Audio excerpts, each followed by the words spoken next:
And there it is. So, hello everyone. Hopefully you can all hear me. So, hopefully you can all hear me. And apologies for the somewhat.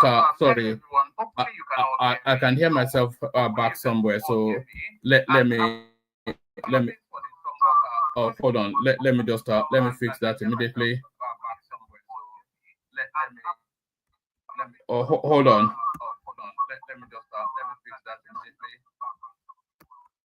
All right. Hopefully that's fixed. So, apologies for the long wait. And hold on. Let me bring myself back on screen.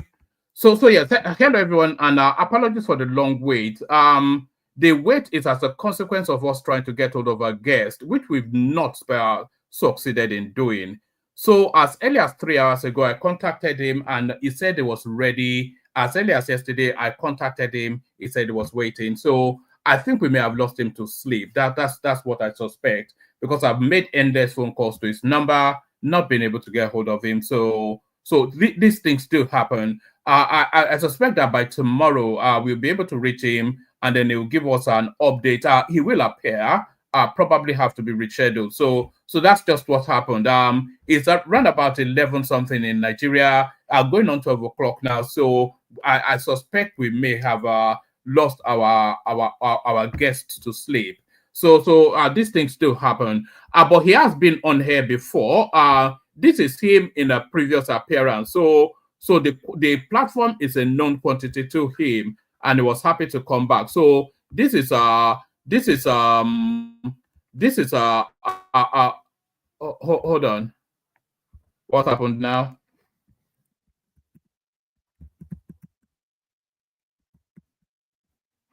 Sorry, it's one of those funky days, isn't it?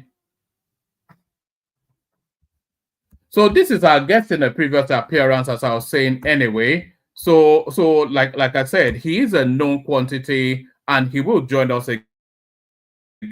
again, I'm sure. But it doesn't look as though that time is going to be today. So there he is, right there on your screen, but just not live, because this was a previous session he did a few months ago. So I'll try and reach out to. I've made countless phone calls to him. It rings, but it's not being picked up. So that's to tell me then that he's probably almost certainly asleep. So I was just going to. I was just going to pull the session down, but I thought no. The audience deserves an explanation and update as to. Yeah.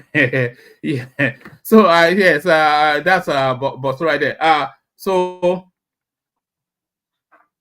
yes, I know it's already midnight in Nigeria, but like I said, I did contact him. There I just wanted you guys to be aware that he is a known quantity on this platform. This was another appearance that he had, but his following his succeeding appearance, it doesn't look as though it's going to be today. So that's the state of play.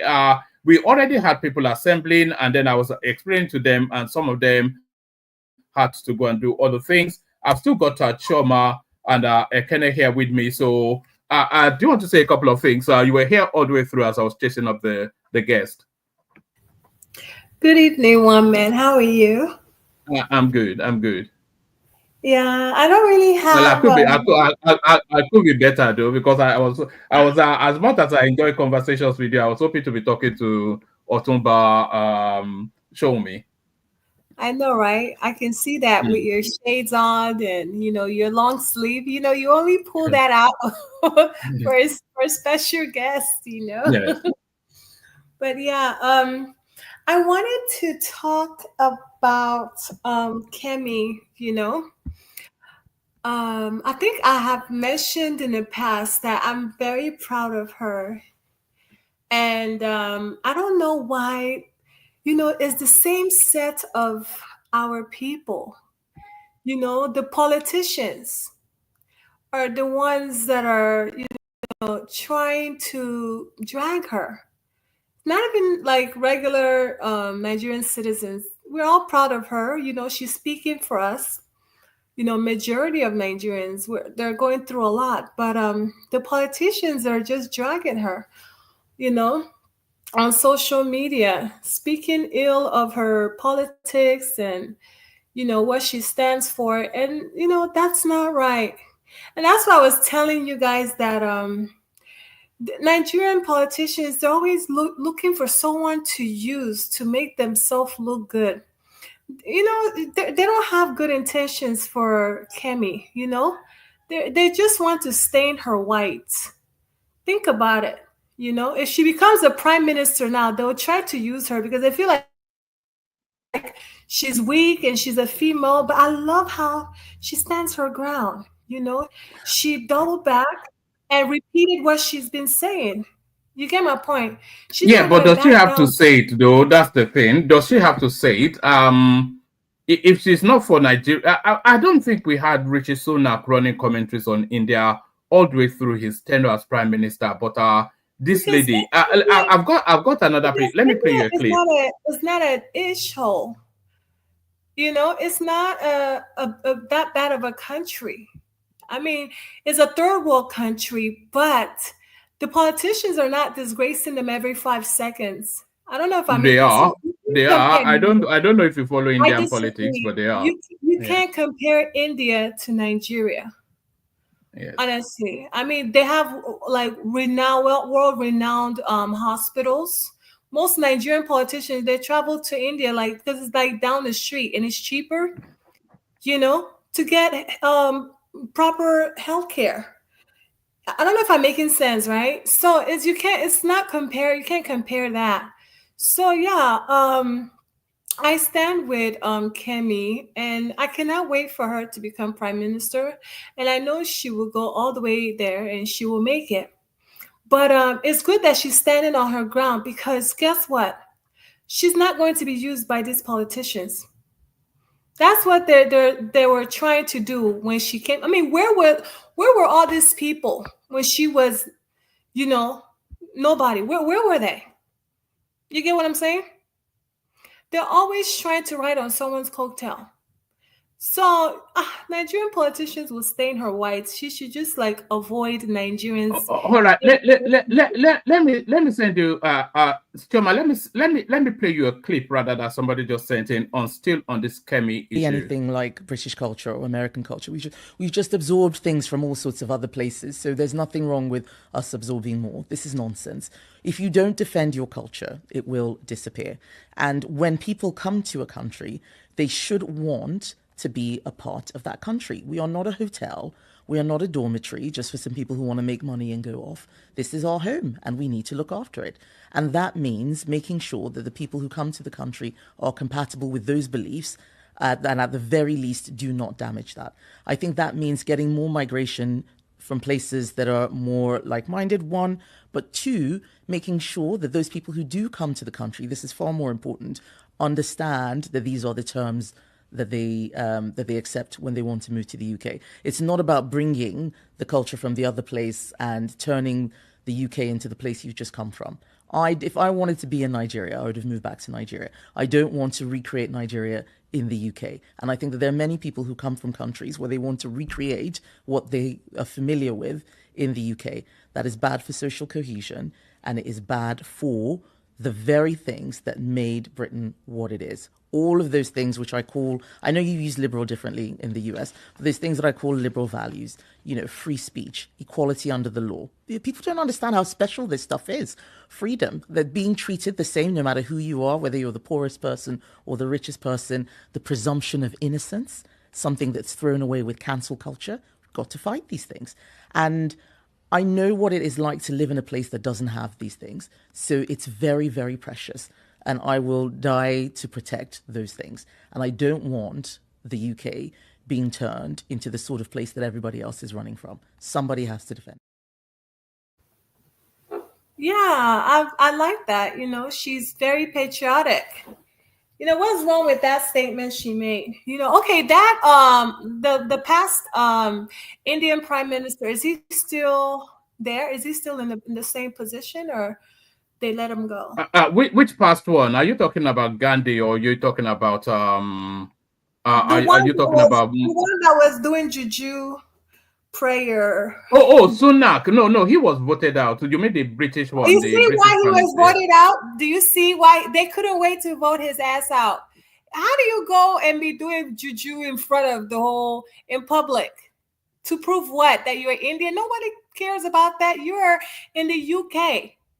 Yeah, but did you hear what she said? She said, when people migrate into a different country, you expect them to assimilate to that culture, but you don't expect them to jettison who they are in order to then act who they are not. So what she is actually suggesting is that you cannot attempt to take what is familiar, to bring what is familiar to you to your new environment. So I'm not sure that I agree with that. You don't have to give up all that you are to become what you newly are. You know, it's just a nonsense. I think she'll pay a heavy price for this politics she's paying.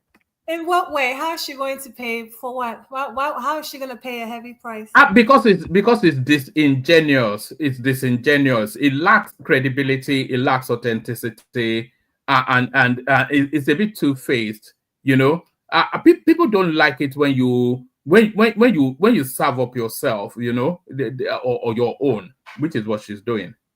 I don't think so. I mean, her husband is not even black. Let's start with that. You get what I'm saying? Yes. And second of all, she's a UK citizen. So there's nothing disingenuous about it. She cares about, the UK.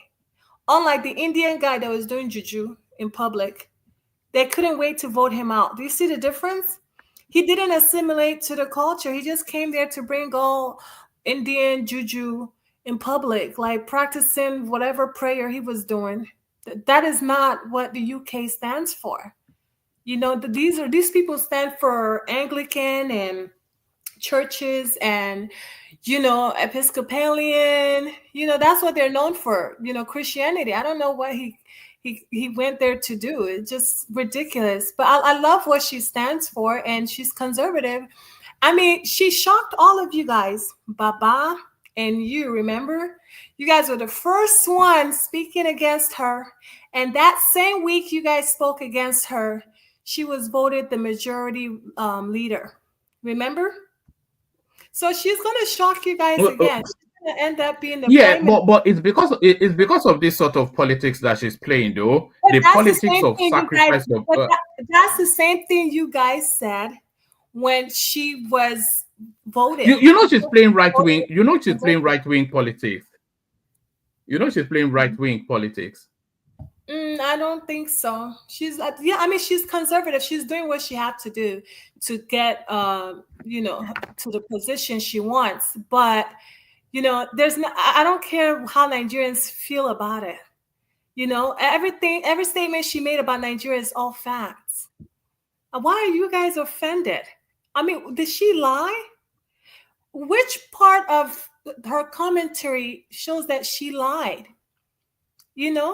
Even Shatima did she lie about the North being Boko Haram? Or do you guys want her to be deceiving? Let me tell you something. These Oyibo people, they know all of these things. You can't fool them. She's just saying what everybody already knows that's out there. And that makes her a genuine person. And I want her to be prime minister. I want all these. Do you see this, Choma? Yes, sir. Do you see this image on your screen? Yes. That is Kemi Badenoch enjoying polo in Nigeria not that long ago. This country that she says is a cesspool of iniquity, that people are being gunned. That's her husband right at the back there. I'm pretty sure she's surrounded by secret services. The entire family there. This country now that she's telling us is a basket case. That's lovely. Family reunion. She probably went for a family function. I mean, she has family there. It's just because I talk negative about Nigeria doesn't mean I'm not going to travel to Nigeria. You get what I'm saying? I mean, I know very important people there. You get what I'm saying? But the fact is the fact. Nigeria is not it's not really a place to be really proud of. But I still have family there. I will still go there to have a good time. But I wouldn't be proud of what's happening there. There's really the only thing I'm proud of in Nigeria right now that's happening is Miss Africa, Chidima, Other than that, the whole country is just disappointment. So I don't know why Nigerians are so sensitive about how she's speaking of negatively about Nigeria, because these are facts. And I'm we not keep surprised you will repeating back her ourselves. anyway. She aligns with your politics, doesn't she? Yes, I love that. I love people that are transparent and honest. You get And what people that are willing to sacrifice. I'm pretty sure Prince Daddy is on board with her as well. People that are Yes, willing to I love his sacrifice their submission. country. I love his submission was like perfect. Prince Daddy's submission like 2 nights ago about Kemi, it was perfect, you know? I mean, you guys should be rooting for her and not join these politicians that are actually very jealous of her. You see, if she becomes You prime you minister, know you know you you know what my thing is, Choma. I don't think she just needed to mention Nigeria at all. I think she could have gone because, like I said, she has a predecessor who is of equal weight, the same type. Him calling me from at least his background was Indian. He never mentioned anything Indian. He just went about his merry way, set about his business. You know, uh, India never came up. Nobody poked him about India, but she willingly goes to the Nigerian space in order to throw the country under the bus because she be, thinks that's what they want to hear. because she's trying to make a point. Number one, majority of the black people in the UK are Nigerians. They're not Jamaicans. They're not Indians. They're No, no, Nigerians. they are not. Oh, they are Americans. No, it's not true. I've been to the My UK. God, I live here, Well, yeah, Choma. yeah, you live there, but doesn't mean you go out. I've been to the UK, and there's Nigerian churches everywhere in the UK. I've seen. I've been to the UK twice.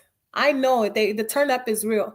Have you been to a Nigerian concert in the UK? Don't tell me so. Don't tell me just because you live there. Yes, because the Don't crowd tell me turns up that. at a concert, the concert is geared towards Nigerians, isn't it? So Why made you don't even go out? You don't even go to any party in the I UK. I do go out. I go to pubs. Well, the clubs is just small hall. I've turned up, okay, so I know what goes on in the UK. You know, this is not my first rodeo, so yeah. When I speak, you listen, okay? There's a lot of Nigerians in the UK, right? And you both people are very familiar, with that space. So Nigeria is her part of her identity. So she was trying to prove a point. And by making her point, she had to mention Nigeria because that's part of her identity. That's where she comes from, And there's nothing wrong with anything she says. She's only being honest. You both people, you cannot lie to them all. She's not been playing politics. She's speaking facts. You cannot lie to Igbo people. Igbo people are the most intelligent, honestly. Unfortunately, I have to say they're like the most intelligent people on earth. Honestly, you cannot deceive Igbo people. I'm telling you. All right. For the benefit of people just joining us now, it looks unlikely that our guest will be joining us. We waited for about an hour. I made endless phone calls. It looks likely that we may have lost him to sleep. Because and by the way, I was in touch with him all through the day, giving him a breakdown, a build up to coming into the studio. I contacted him 2 hours before kickoff. He said he was ready. And then, of course, kickoff time starts. We were not able to get hold of him. So that tells us then that we may have lost him to sleep because it's very, very late in Nigeria anyway. But hopefully by tomorrow, we have a clearer picture as to what happened. And then we'll reschedule it for another date. So he has been on this platform before, and he is happy to come back on again, and he will be on back on again. So apologies for the disappointment. I am disappointed too, but these things do happen. But are you following this storyline, Chioma, of this lady now? She wrote something on social media, and she has been subsequently picked up, and she's been passed from one police station to another. Nigerian police on IGP's order to transfer a female activist, Abiodun Thomas, to notorious FCID base in Abuja. So this is it now. Free speech, RIP in Nigeria. No such thing as free speech in that Well, country anymore. not all, because like oh gosh, Nigeria is, God, I'm so embarrassed. Like Nigerian politicians, you guys are so embarrassing. You guys are so embarrassing. It's like your parents coming to whoop you with a cane at school. No decorum. Like, Come on, this is 2024, where people are allowed to speak their minds. What did this woman, this mother, she looks like someone's mother, what did she say that is so detrimental? Emphasis on the word detrimental. Did she cause any chaos? Was she Namdekanu? Did she say we should go and blow up anything? What did this it was just a Facebook post, even criticizing something, you know. criticizing something trivial? Are you not ashamed of our politicians? Why are we like this, woman? And you're telling me Kemi is wrong. We're just humiliating ourselves in public. You get what I'm saying? Like, Americans speak anyhow. Somebody threw shoe at George Bush, the president of the whole world, actually. You know, Nigerians are not humble at all. Nigerian politicians are not humble. We don't show, humanity to our fellow humans. I mean, these people are horrible people. Why are we embarrassing ourselves like this? Somebody's mother, you're dragging her all over a police station, Makagini, because of a trivial comment. Like, why are we being some kind of social justice warrior or whatever it is? Like, what are they doing? Does that make sense to you, woman? Is it worth it? I'm not sure what they are doing. I don't join this chorus that we don't have free speech in Nigeria. If we don't have free speech in Nigeria, the sort of things that people gather to say about both the government and the people governing, a lot of it would have, they would have met with some harsh treatment. So we do have free speech in Nigeria, but that free speech often instances abused. Yeah, it's really abused. I mean, to a whole other level. And it's totally wrong. One man, I'm not gonna lie, this is really embarrassing because it's like anyone can be picked up for no apparent reason. This thing doesn't happen in the US. I don't know if I'm making sense. Like, these things don't happen. Like, well, it happened in Italy now, famously, when somebody was jailed for calling their prime minister short. Okay. Or fined, not jailed, actually fined, yes. Well, that's what I'm trying to tell you, that like that happened in Italy. It's not good either. And we shouldn't be all sensitive because people make comments that you don't like. Grow some and handle it like a man. Why are people being so sensitive? You're arresting someone because your ego. Are you kidding me? This is not Christian-like. This is not how to treat your fellow human beings. Even if someone says something that's hurtful, there's other ways to handle it. Why are you picking people up right, left, and center? They're not committing fraud. They're not destroying buildings. I mean, our politicians have done worse.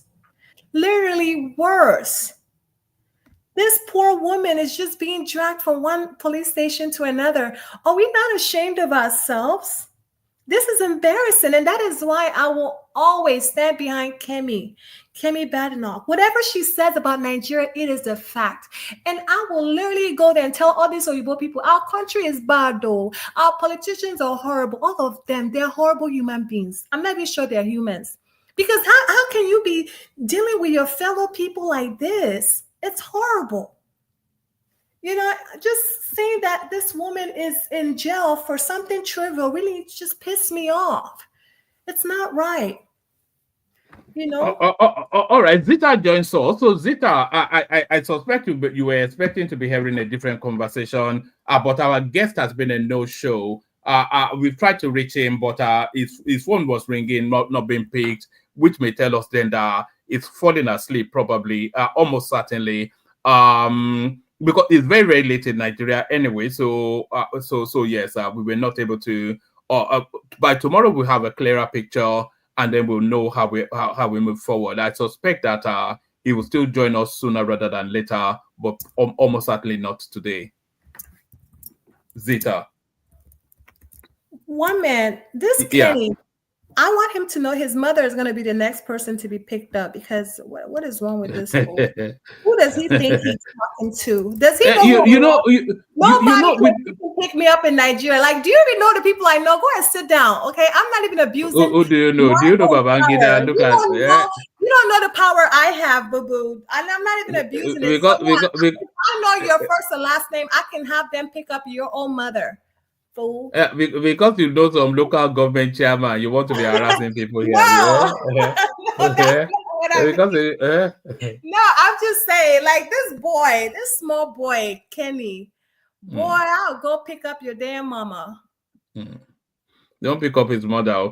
You know, that's a habit they have in Nigeria. Actually, they go and make an arrest. They don't find the culprit there, and then they pick up members of his family. Exactly. You know, well, man, that's what I'm saying. It's so embarrassing. Like, why do we do this? Like, we're just being like local champions. Like, it's so, you know, it's so uncivilized. We behave like people that don't know how society function, rule of law. Like, we're so backwards. You get what I'm saying? Oh, there, you asked for it. It looks as though you're going to get it now. Kenny, what do you want to say? So why are you calling my mama? Are you okay? Do you want to fight? Yeah, I'm talking about your mama. You better respect yourself. It's not your business. Well, you better respect yourself. Did I mention your name? Yeah, you said you're going to pick up my mama. Are you mad or something? Why did you mention my name in the comment section? Did I insult you? All right. Let's tone it down. I think Choma, maybe you should not have gone to his mother. So what's wrong with that? Well, his mom is going to be picked up for a fact. No, you don't. No, don't. No. We're not having that. You know, we could have. There's so many important people that listen to us. You know, Mama, we're trying to get guests. I'm just respecting you. That's why I'm not going to. Apologies. Yes, apologies for that. You know, we still have wanted our guests to come and join us. I'm not sure that that's the language he wants to be hearing in the background. Yes. Whilst we have you here, Kede, do you have any thoughts on the Kemi Badenoch, or however they're pronouncing her name? Do you know, because she seems to divide opinions right down the line. A lot of people feel that she overstepped the mark, and a lot of people felt she told the truth about the country. So how are you positioned in the Kemi Badenoch thing? Yeah, actually, I don't have any hot feelings about what she said. She's saying the truth. You know what I mean? You know, as they always say, truth is bitter. But because being a public figure, you know what I mean, she should have toned it down a little bit. Maybe she should have used another language of coming straight like that. You know, but I don't have any other opinion in regard to that. She spoke her mind, and we cannot deceive ourselves. Everything she said about Nigeria is truth. There's no lie about that. But because if me or you, if I say something like that, nobody will notice. But because she's a public figure, you know, I mean, she's up there. She's kind of a role model to some other people. So the only thing I can say is she should have toned it down a little bit. That's just it. Do you think this is going to impact on our prospects of becoming prime minister? 100%. Me personally, you understand? I have some of my friends that they're saying even if they call election tomorrow, they will not vote for her. You know, I was just going from Kent. I was just going from Virginia just now. So and we are talking about it. So she definitely, it's going to have impact on her. Nobody will vote for her. But yeah, but the if she loses black votes, but she gains white votes because she's dog whistling to the right wing sentimentalities of the indigenous British person. So if she gets them through that dog whistle, she's willing then to sacrifice the black vote, which is not significant in this country anyway. How many votes do Nigerians have that will impact on anything? One man, even if it's one vote, is minus. You know what I mean? As a politician, you don't want to lose any vote. Talk of you losing your own race vote, the whole black community. You understand? Like somebody said yesterday, I don't know who mentioned that yesterday. They say she's just a placeholder. She's not going to win. One man, we are in the UK. In the next 1 year or 1.5 years, she'll be removed. Go mark it down. They will not vote for her. They would rather vote for their own people. Why do you think Sunak, I mean, lost the election? Sunak was doing very well, but because of where it's coming from, that's why the guy lost the election. Well, even if for 6 months, one man, she will become prime minister, and I'll be proud of her as a Nigerian woman. So yeah, she'll be your next prime minister, whether you like it or not. And shame on our Nigerian. You know, I would love that to be. I would love. Hold on. Moderate the language a little bit. I would love her to be the prime minister. Yes, I would love. Unless you apologize to me for you to mention my mother. That's what I'm going to talk to you.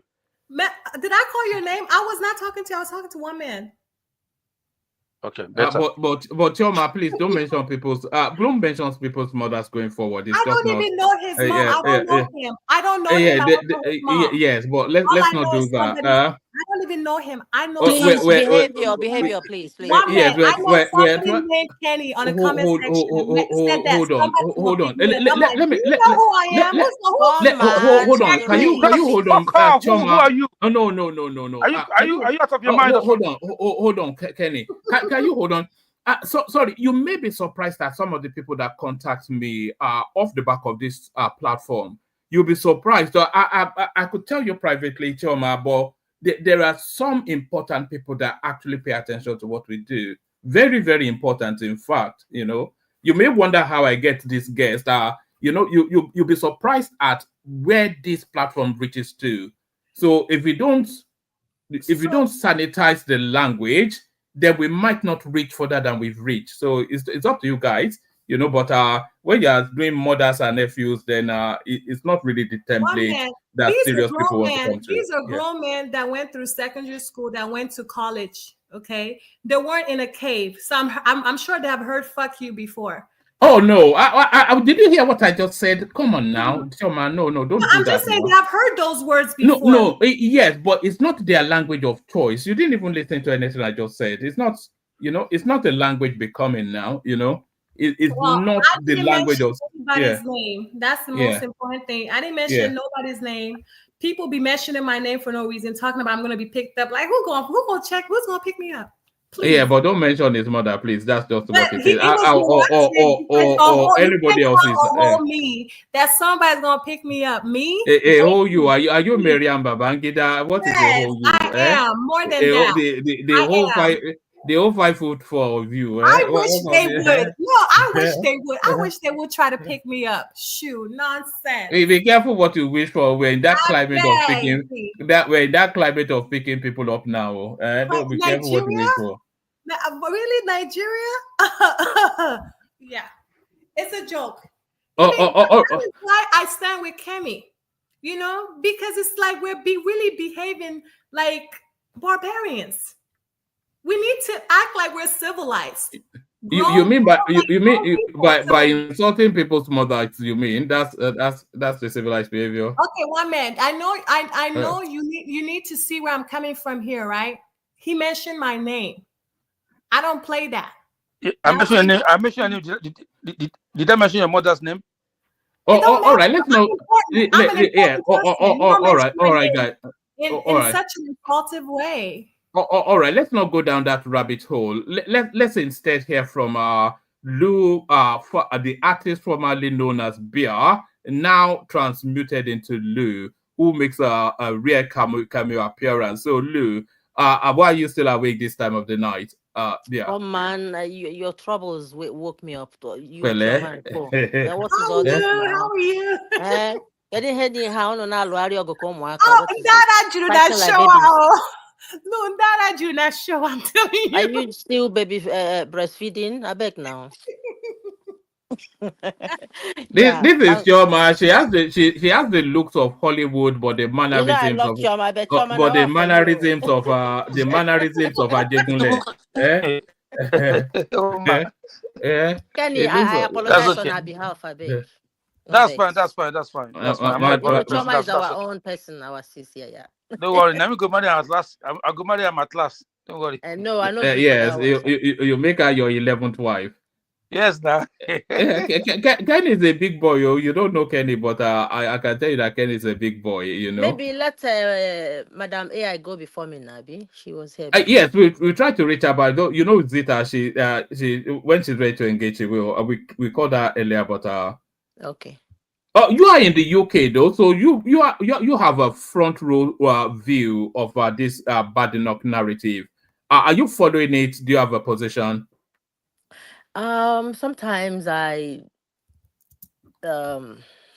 see stuff on the TV, on the YouTube of people having their own views regarding her position. It's her voice. I don't really like such tones. For me, I don't believe in throwing your own kind under the bus to be in power, because you have to be original. People who will accept you will accept you. I know politics is about a game of numbers, and you have to blend with your own narratives as a conservatives. But going by what happened to Richie Sunak, um, I don't know. I think Kemi may have a really serious position to consider.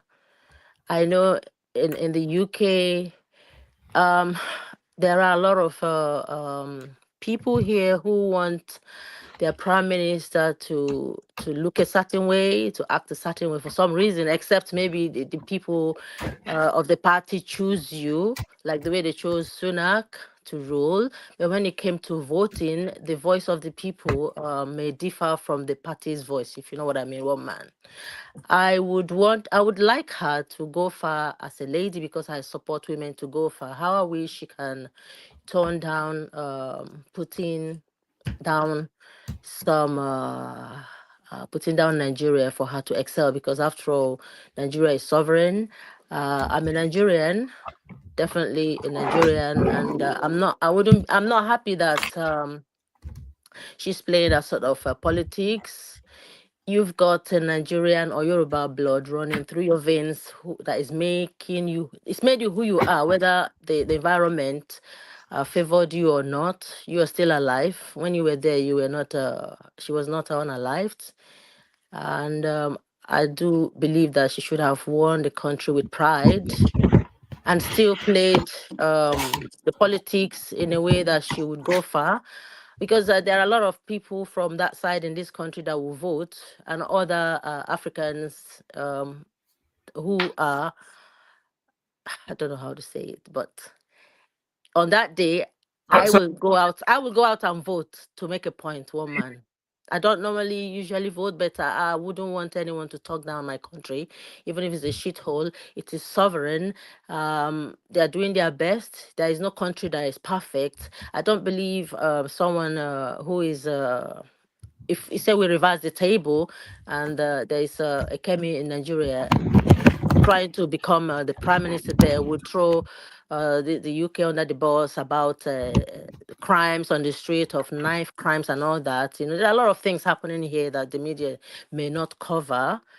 Because every country's got this front image that they try to portray on the social media, sort of propaganda form.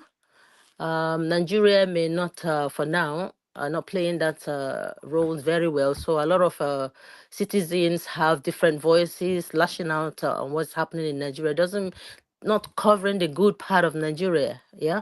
So I do believe there is good sorry, can in anyone hear Nigeria. me? Yeah, I can hear you. Oh, all right, brilliant. I was going to I was going to say to you, you know, in many ways, Rishi Sunak is even more English than Kemi Badenoch. He, like her, he was born here, but unlike her, he grew all of his life here. It comes from it doesn't even come from a middle class background. It comes from an extremely wealthy background. And Rishi Sunak, in the history of the UK, is the richest prime minister we've ever had. So he ticks all the boxes, and they still rejected him. So here is some Nigerian babe trying to transmute herself into a British woman and wanting to throw Nigeria under the bus in the course of that. So it's just not a good look, is it? But one man, did you see him doing those Indian prayer, a juju prayer, or whatever he was doing? Does that seem like someone that is British to you? Well, he's British enough, No, I think they couldn't wait to get rid of him. And that is what Kemi is avoiding. She doesn't want to follow in his footstep in no way. All right. All right. Kemi, am I? No, we can hear you, but you're dipping a little bit. Yeah. I'm saying that Richie Sunak, whichever way he's been pronounced, is proud of where he comes from.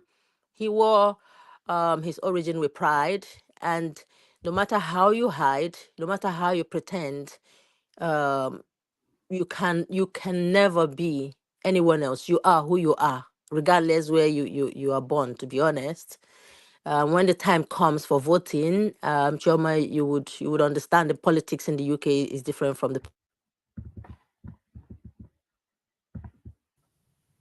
Well, isn't it funny that he did that before he was even elected? I mean, he did that after he was elected, but he didn't do it before he was elected. That goes to show you that he knew what he would. He knew the politics they'll be playing. And once he No, started, it was never elected though, Choma. If you're talking about Rishi Sunak, it was Mhm. never elected. What happened was that the prime minister preceding him had to resign. The party then voted to have him installed as the prime minister. So he won the party leadership, which then automatically made him prime minister. So the first time he went to the electorate, he lost. So he wasn't voted in. But it was a brilliant prime minister though. That's just the thing. Excellent. He got the economy right. He has the right language. Is as right wing as Kemi Badenoch actually around all those immigration matters, etc., etc. But the one thing that damned him was the color of his skin. I think the one thing that damned him was that thing he did that little prayer. I don't know what he was trying to prove, you know, but that's why they got rid of him. So One, let's one man, let's stop pretending. one So I man. bet. Wait, one man. I've not Wait, finished. wait, Can you hear me? No, you still did there now. This now Kemi Badenoch. Where no, you know where she did so? Now Lagos Polo Club be this so a couple of years ago. This country that she says is God forsaken. See the picking way hold line, picking be that the man, the Yoruba man behind her, that's her husband right there. What This is are this den of iniquity that she says should burn to ashes. There she is holidaying with her she's family not den of iniquity, one all, man. all, Please all don't say smiles. that. No, she's saying that. I'm not saying that. Is that not what she's describing us Yeah, as? okay. What I want to say is that Richie Sunak, um, I believe, is proud of his origin and he wears it with proud even before entering the number 10. It's only when the media saw what he did when he was voted by his party. What he was doing outside his party, the media didn't cover, so no one can say he wasn't practicing his originality. You see, he never denies his originality, and people from that side always wear their originality with pride. It's only some of our people that are always on the social media talking down at Nigeria, even though we have problems, but there are good things about Nigeria we should start to talk about, because what we say on the social media is how people are going to see us. So people should learn. So, People Sister should Lou, learn. when was the last time you went to Nigeria, if you don't mind me asking? I can't answer you that public because it's a private question, my love. Yeah. Okay, no problem. But you know, Nigeria, Nigerian have But I not have happened people to. there. I have people there that Yeah. and they're moving freely. Mm-hmm. They are moving freely. There are areas that have got issues, but what I'm trying to say is that every country's got issues, but they sort of project positive views about their country in the social media, and that plays in politics the way other countries view your country. because we are selling our country for kobo, and I don't think we've done it for a long time. But I think now, look at if South Africa have seen us finish because of the way we talk about Nigeria. Things they don't know, they use it as points to talk down at Nigeria, even though Nigeria may be far better than their countries. So I don't think Nigeria is the worst country on this planet. And I would have loved, I would love Kemi to win if she can, realize on time that there is good in originality. Let me play you a clip, Lou. Even the British space, the British middle class establishment, they are starting to rouse somewhat against her. They don't like the comments she made. Watch this. There, what happened to her in the country a few times. But now Nigeria has hit back in the form of the vice president. Let's have a look at the Financial Times headline. Nigeria's vice president launches attack on Tory leader Kemi Badenoch. Kashim Shettima's comments follow criticism by the Conservative leader of the country where she grew up. What do you make of this diplomatic row, if you like?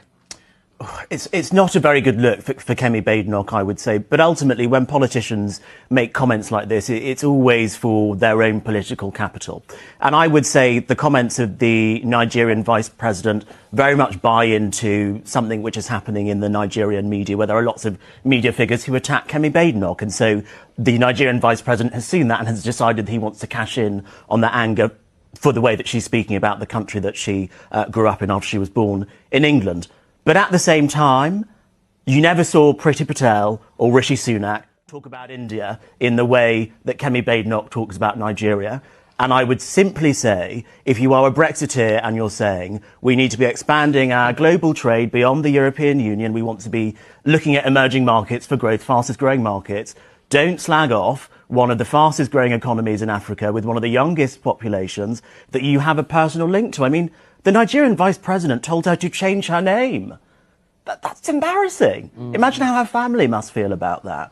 So I think she just needs to be a little bit more careful with her language. I think she can make the points that she makes about growing up in Nigeria without upsetting one of the biggest economies in Africa at the same time.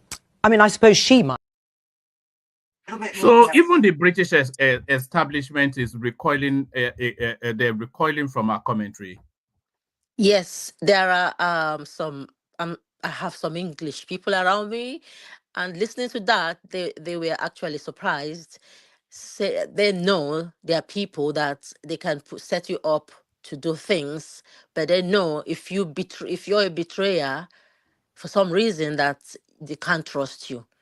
They can't trust you. It's just like someone talking down at their own people, and when the politics have used you as a weapon, and then they think you would do the same. They can't trust you. Do the same to them. You would actually always want to throw something under the bus for what you want. But how I wish she didn't do this. 1 minute, Choma, please now. How I wish she didn't go this route. Oh my God, I would be so proud. I'm still proud of her as a woman because I'm a woman person, But please, Kemi, if anyone knows her, she should, it's not too late. It's not too late. Nigerians are forgiving people and lovely people. She can still make it if she begins to realize that your originality is important. It's better for you to stand with your people. Do you think? Sorry, Lou. Do you think she should just stay away from the Nigerian topic at all? She has taken a position. So she and she has doubled down on it.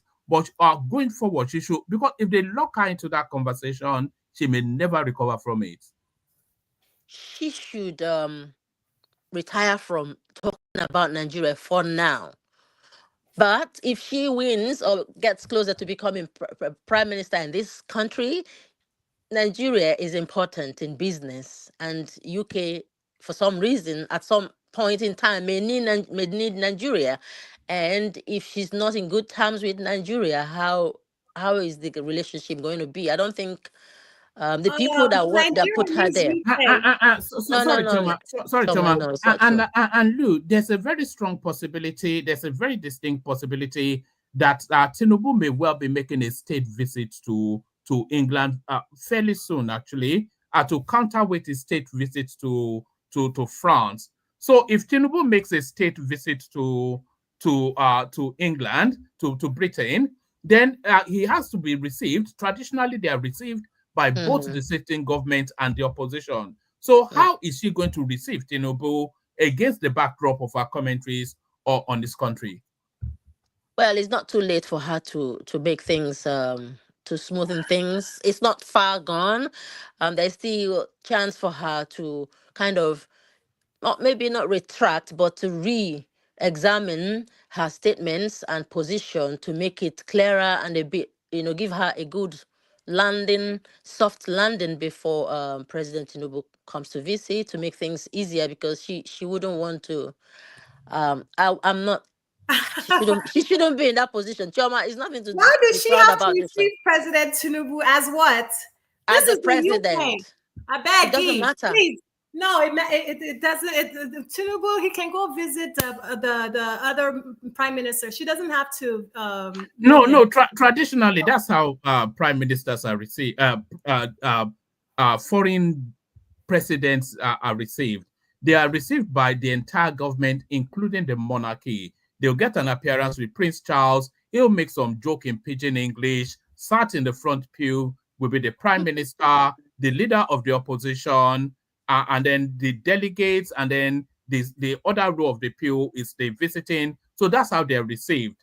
But how is she going to be able to show? Because if Tinubu visits that country, if he visits this country, then this narrative now will come very, very sharply to the front burner again.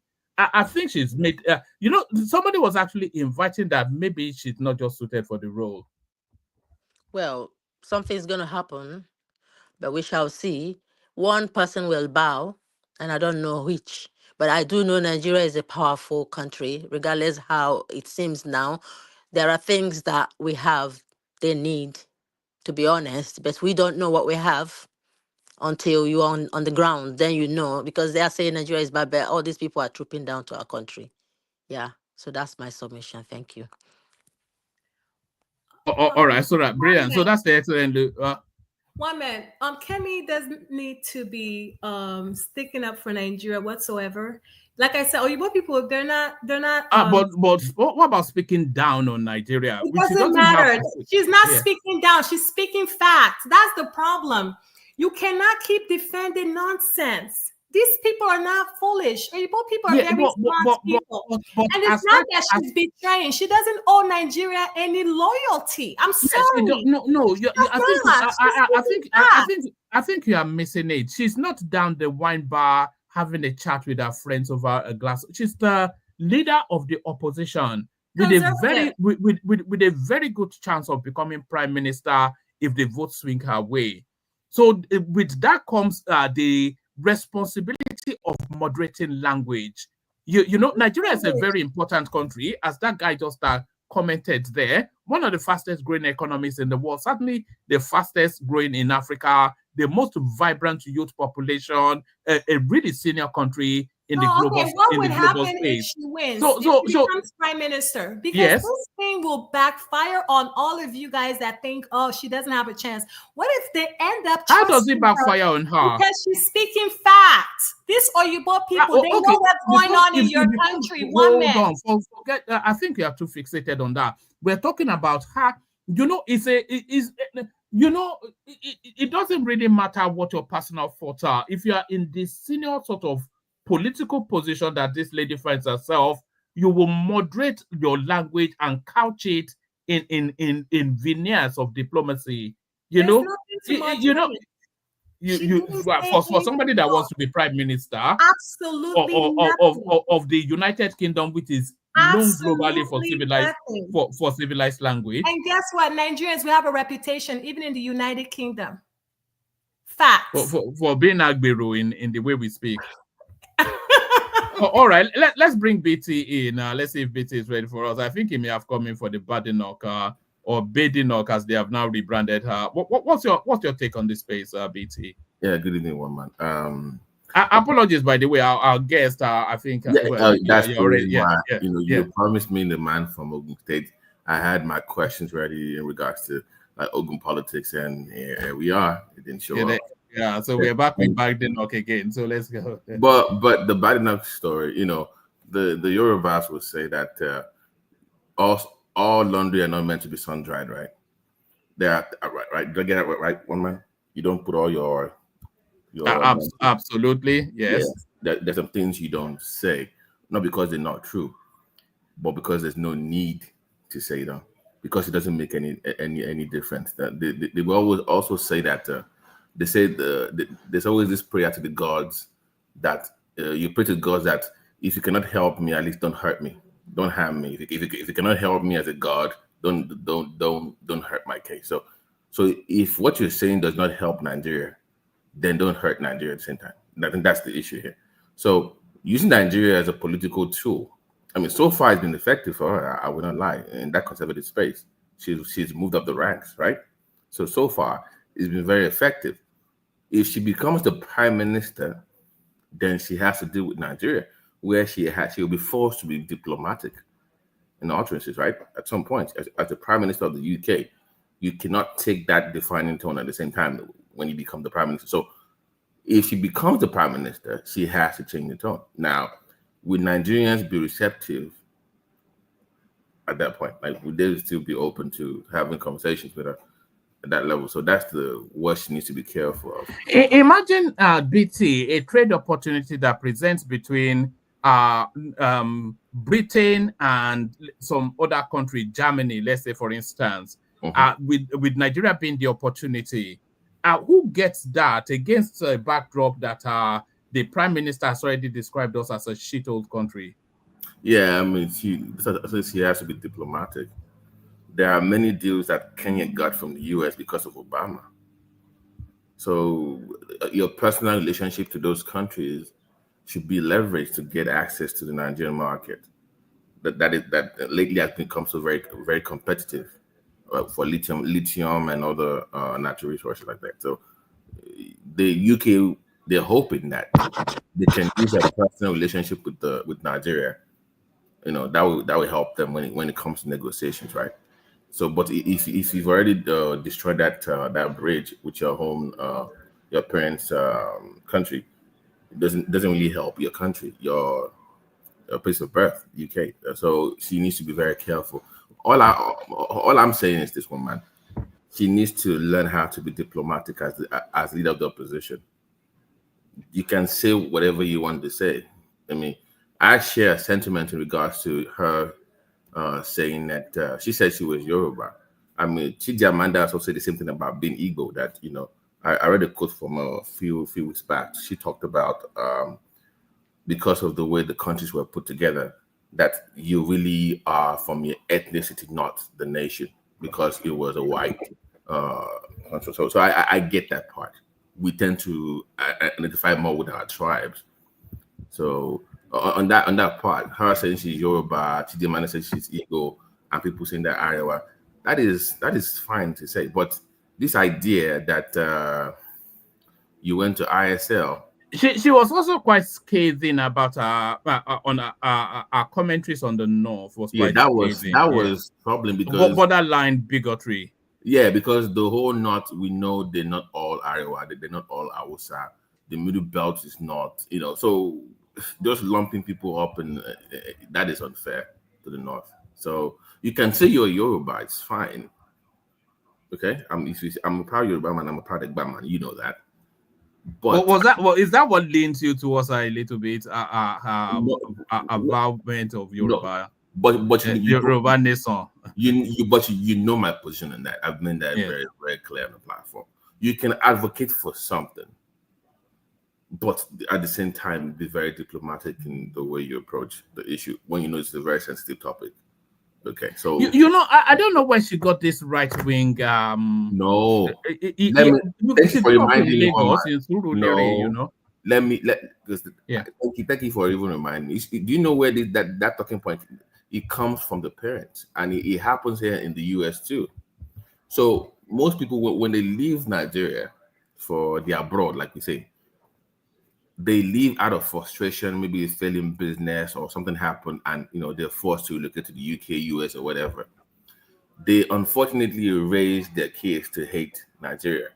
Nigeria, for some kids, is a form of punishment. if you don't obey or do what I say, I'll send you to Nigeria. You remember those talk? I'm sure one man, hopefully you don't do to your own kids. I know Nigerians that Nigeria is perceived as a place of torture. Of when you disobey your parents, I'm going to send you down to the gulag. So they raise their kids to hate Nigeria. They love their tribe, okay? And you will see second, third generation Nigerians in America, California especially. I won't say why, but you should be able to figure that out. That don't like Nigeria because of the way their parents raised them. Oh, it was this group of people betrayed us. It was that group of people. So they raise the kids to hate Nigeria. So when those kids become something in the US or the UK, there is that same mentality. So they get it from their parents, is my point, woman. That is where it comes from. And I found out that the Kemi's dad is a staunch Yoruba nation advocate. Well, there it is. So that's the politics that she was digesting, was it? Exactly. So I've seen that here too, where those kids, when they grow up, don't want. The only reason that they even talk about Nigeria, right, for the past 7-8 years is because of Afrobeat and Nollywood. Okay, that's the only reason that they even. Do you think she missed the zeitgeist though? Because the spirit of now is a Nigerian spirit and it's global as well. There are even full-blown Caucasian couples having Nigerian-themed weddings. So the zeitgeist of now is Nigeria. I don't think she does. I disagree. I don't think she does. No, I don't think she does. I mean, the part that is leaning towards our own tribe, perhaps, but Nigeria as a whole, I don't think she does. One man, you're forgetting that this woman is a British citizen. This is why Trump won the election, and you guys are still blind. She moved to the UK when she was 16. That's a qualified British citizen. She's still a citizen, and guess what? But her formative years were in Nigeria. The same way Trump won the election, and you guys are all shocked. You have to be patriotic to the country that you're a citizen of, that you're representing. That's what I'm saying. I'll bet you that the average and Louis here, she can debunk me if I misspeak. I bet you that the average British person does not consider her British. They don't consider her British. They see her as a Nigerian. Well, she's a British citizen. She has citizenship. She has a citizenship. We don't even have British citizenship anyway. We have British subjects. One man, I don't care. I don't care what you guys have, right? I don't care. The most important thing I care about is that she's patriotic to the countries that she's representing. She's not being two-faced. That is why Trump won the election. You guys need to be patriotic. Okay? You need to stand for something. And that is why I support this woman. You will be shocked that she will become your next prime minister. And guess what? To be honest with you, they don't care about what she's saying about Nigeria. They actually like it because they want a prime minister that will be patriotic to the UK and not Nigeria. Okay? Thank you. Woman, do you have a different topic to speak on that? That's all you have. No. We have the narrative of the lady that that was picked up by the authorities for running commentaries on. There she is. Let me put her up. So she was picked up for Nigerian police on IGP's or Nigerian police on IGP's orders. Transfer female activist Abiodun Thomas to notorious FCID base in Abuja. So she ran some criticism on Facebook, and they picked her up. So, and by the way, there's also there are people are now coming out to withdraw somewhat defamatory commentaries. So, are we looking at cracking down on speech now? Is the system railing against free speech? Or are they curbing the excesses that is in that space? How are you interpreting this somewhat clamp down that we're somewhat seeing? Yeah, I was watching on my way back home to work. I was listening to Fal's father from Ekiti. I forgot his name. You know, the popular lawyer. Femi Falana. Yeah, talking about freedom of speech. I think you are free to say anything, but you're free to say anything, but there's also repercussions to that people don't take into consideration when they make all these utterances online. I think that's what the problem is. Some people get caught up in the fame and fortune, or they get gaslighted into just making statements. Like, look at example would be, what's the name of this guy? The light skinned the Jadinaju. He's also kind of backtracking a little bit on some of these statements as well, right? Yeah, he published a withdrawal letter, didn't he? And apologized for Exactly. So there's a limit to that. You need to be very careful for the kind of things you say online. Freedom of speech does not mean you just get to say anything. Okay, so that's what people need to understand. So that's pretty much it. I'm not going to say too much on this one, but one thing came to my mind one month before I leave.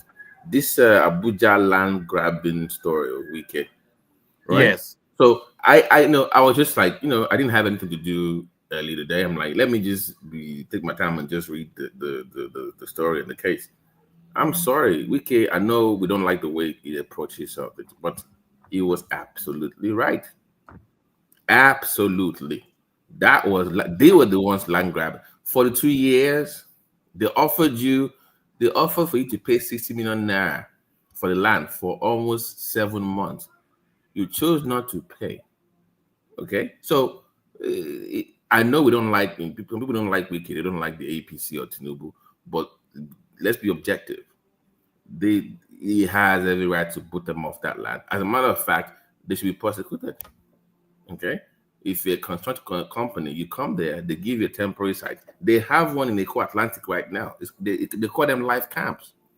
If you're gonna go through for a major construction in that area, they give you a space to build for a while, to house your staff, and when you're done, did you see the Rita Lori interview? What did she say? Oh, she's one of the people caught up in this snare, and she was saying she wasn't given the opportunity to make good.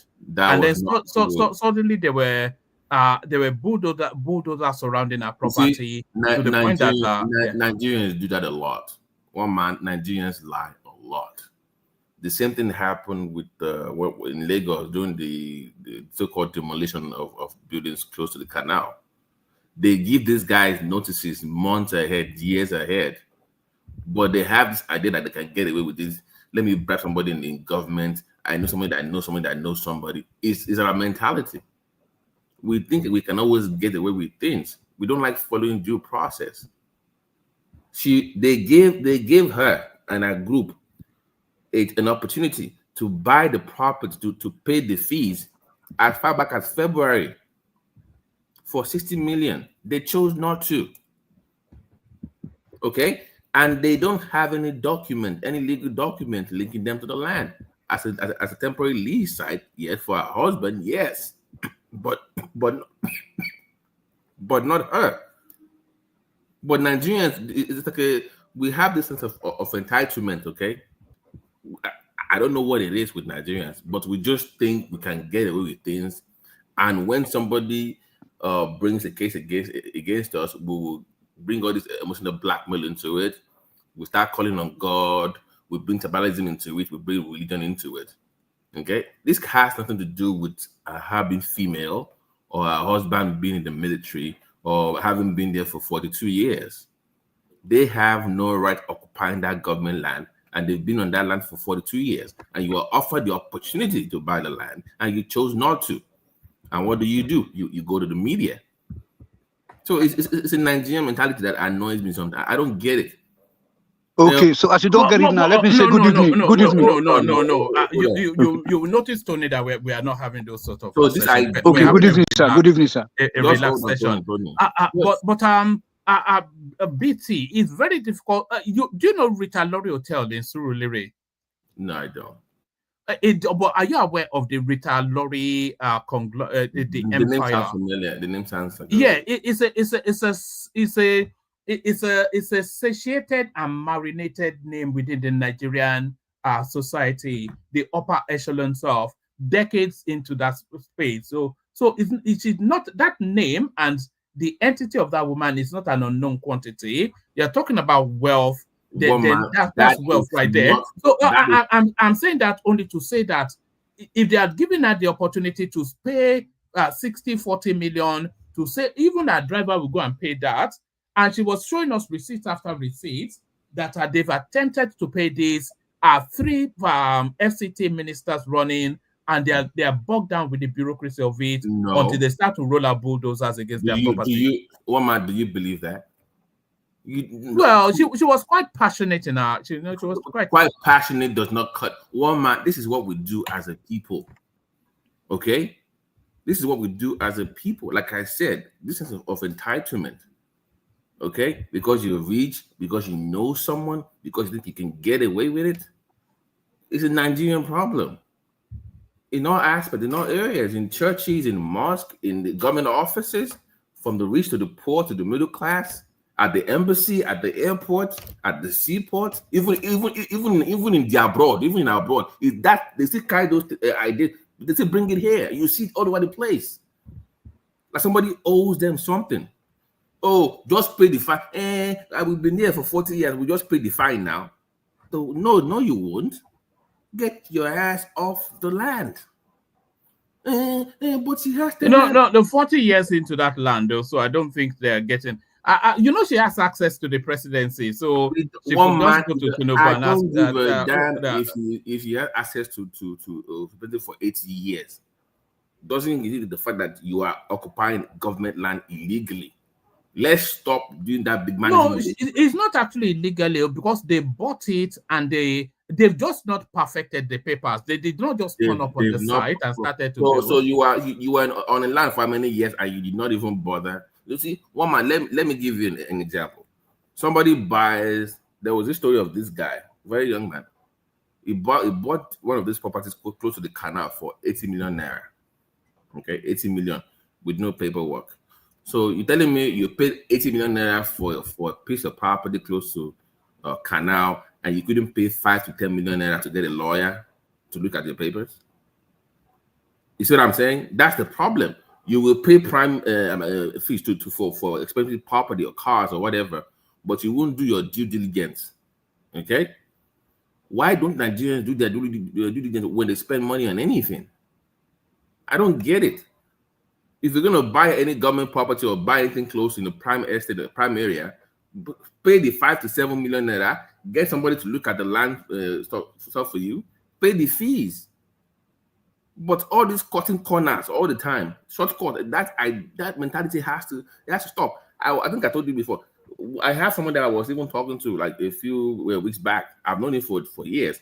This guy works for the federal government, state government, and local government, and is collecting money. He's left the local government one now. He's only doing it and the borders now. Why? Because things can get away with it.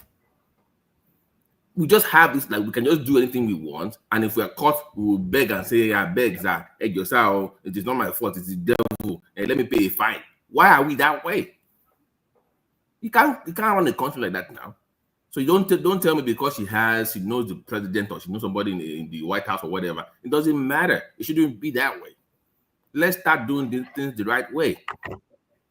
All right. Before I move it on, I don't think we've documented you on this Daily Farotimi space. A space that continues to evolve is completely caved in with an avalanche of lawsuits all over the country. So even when they effect his bill, he is still not a free man because he's going to spend the next 5 years on an aeroplane, being sued in Abuja, being sued in Port Harcourt, being sued in Ibadan.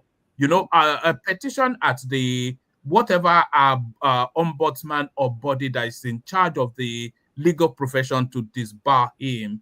You know, so when it rains, it pours. But is it rightful then that it should be pouring on this Rasta man? Do you know that? Babachi, please. Ogawaman, just two seconds. 2 seconds. Oh my God, 2 seconds. Just mute your mic for God's sake. Just hold it. We don't want it to be rowdy today. No. Sorry, Tony, but you know. Do you remember that famous story we learned as kids? The story of the elephant that was promised the throne, and he said, "Do you remember that one, man? Yes, that's what is going on with Delhi. That's a Yoruba staple. Exactly. So they're going to push him into the well. So you wrote something down in the book, then you're in court, defend what you wrote down. That's all. If you believe that what you wrote, you have evidence, or you have proof, then when you're called upon, like he's going to be called upon in those courts, then go there and show proof. Let's see what you have. This idea of sending Obasanjo to go and beg somebody, because I can't confirm that story. Is it true though, by the way, one man, that OBJ is begging on his behalf now? Yeah. There's I don't want to say plethora, because that's somewhat of a hyperbolic, but there's been footsteps in the headed towards the to the Afe Babalola residence. Footsteps like Obi, certainly, who went to plead on his behalf, and Obasanjo, we're hearing is reaching out to the man, but it's not a matter of Afe Babalola forgiving him now. He has said this thing, so for him, he either retracts it with an apology, or he has that day in court. You can't defame him and they say, "I forgive you now." How does it? Okay? You know, the same man abuses OBJ every chance he gets, right? Yes. He hates OBJ. So, and you know the way OBJ is not. So I'm like, I'm not sure that story is true, because OBJ is not a man you can just, he's not a forgiving individual. Doesn't have that spirit in him. So he has to defend himself. And good luck. He'll be in prison for a while. So he's gonna be there for a while. And I think Babalola is not going to forgive him. This man has built his own his name, reputation for over 60 years. And one moron that hates his own people and hates himself, we're not going to destroy that. No, he has to explain himself in court, one man. Okay? Let me just say that for now. All right, brilliant. I was going to ask if you had any sympathy for him, but describing him as a moron. The guy, this. Don't let me go there today. It's too. You know what I mean. I'm going to leave it. Yes, I know what you mean. Let me throw 5 seconds. 5 second question is good. Please. All right. Woman. All right. Come in now, Tony. I don't consume your time here. So what I want to tell Mr. BT is that why was there not a public service announcement or public publication like we used to see growing up in Nigeria? I know that you are born in the USA, but I was born in Nigeria. Okay, you're telling me. So, and that I grew up in Ibadan and Benin and Lagos. So we know that when there's something like this, the minister have to put out a public announcement in the newspapers, television, that people so in Lagos, nothing concern me and Baba and with Abuja. Whatever happened in Ibadan or Benin, come and clear your something. We are here that you are owing the government. We are going to come to demolish the place or whatever. We are going to revoke all the blah blah blah. There's always public service announcement, and then some of those leaflets will be posted at various local government headquarters, secretariat. Listen, they did. They published. They hold on now. They even published the name of IBB. They published. That is recently. Listen to me. IBB was like a stage publication. There's no Satana that dare publish Babagida's name without going to talk with him before time. Okay, now let me go to Badenoch so that you can start that together. One thing I hate about Nigerians. Hold on, please, 10 seconds. Please, Ogawama, I beg you. Can you not do this, please? Just I know I'm eating, but look. Yeah, can you please now? You ask one question. Why all this? Okay. Let me listen to him. Okay. Yeah, Babati, okay. That one that you just said there. If they've not, you answer it, Babati. But if they've notified them, the person saying that they were not notified is the thing. If they are not saying that, then but this is not true. They've reached out to these people. I told you they even offered. So how? So your argument like it was not published, and telling me it's recent, but they offered for them to pay 16 million as far as February.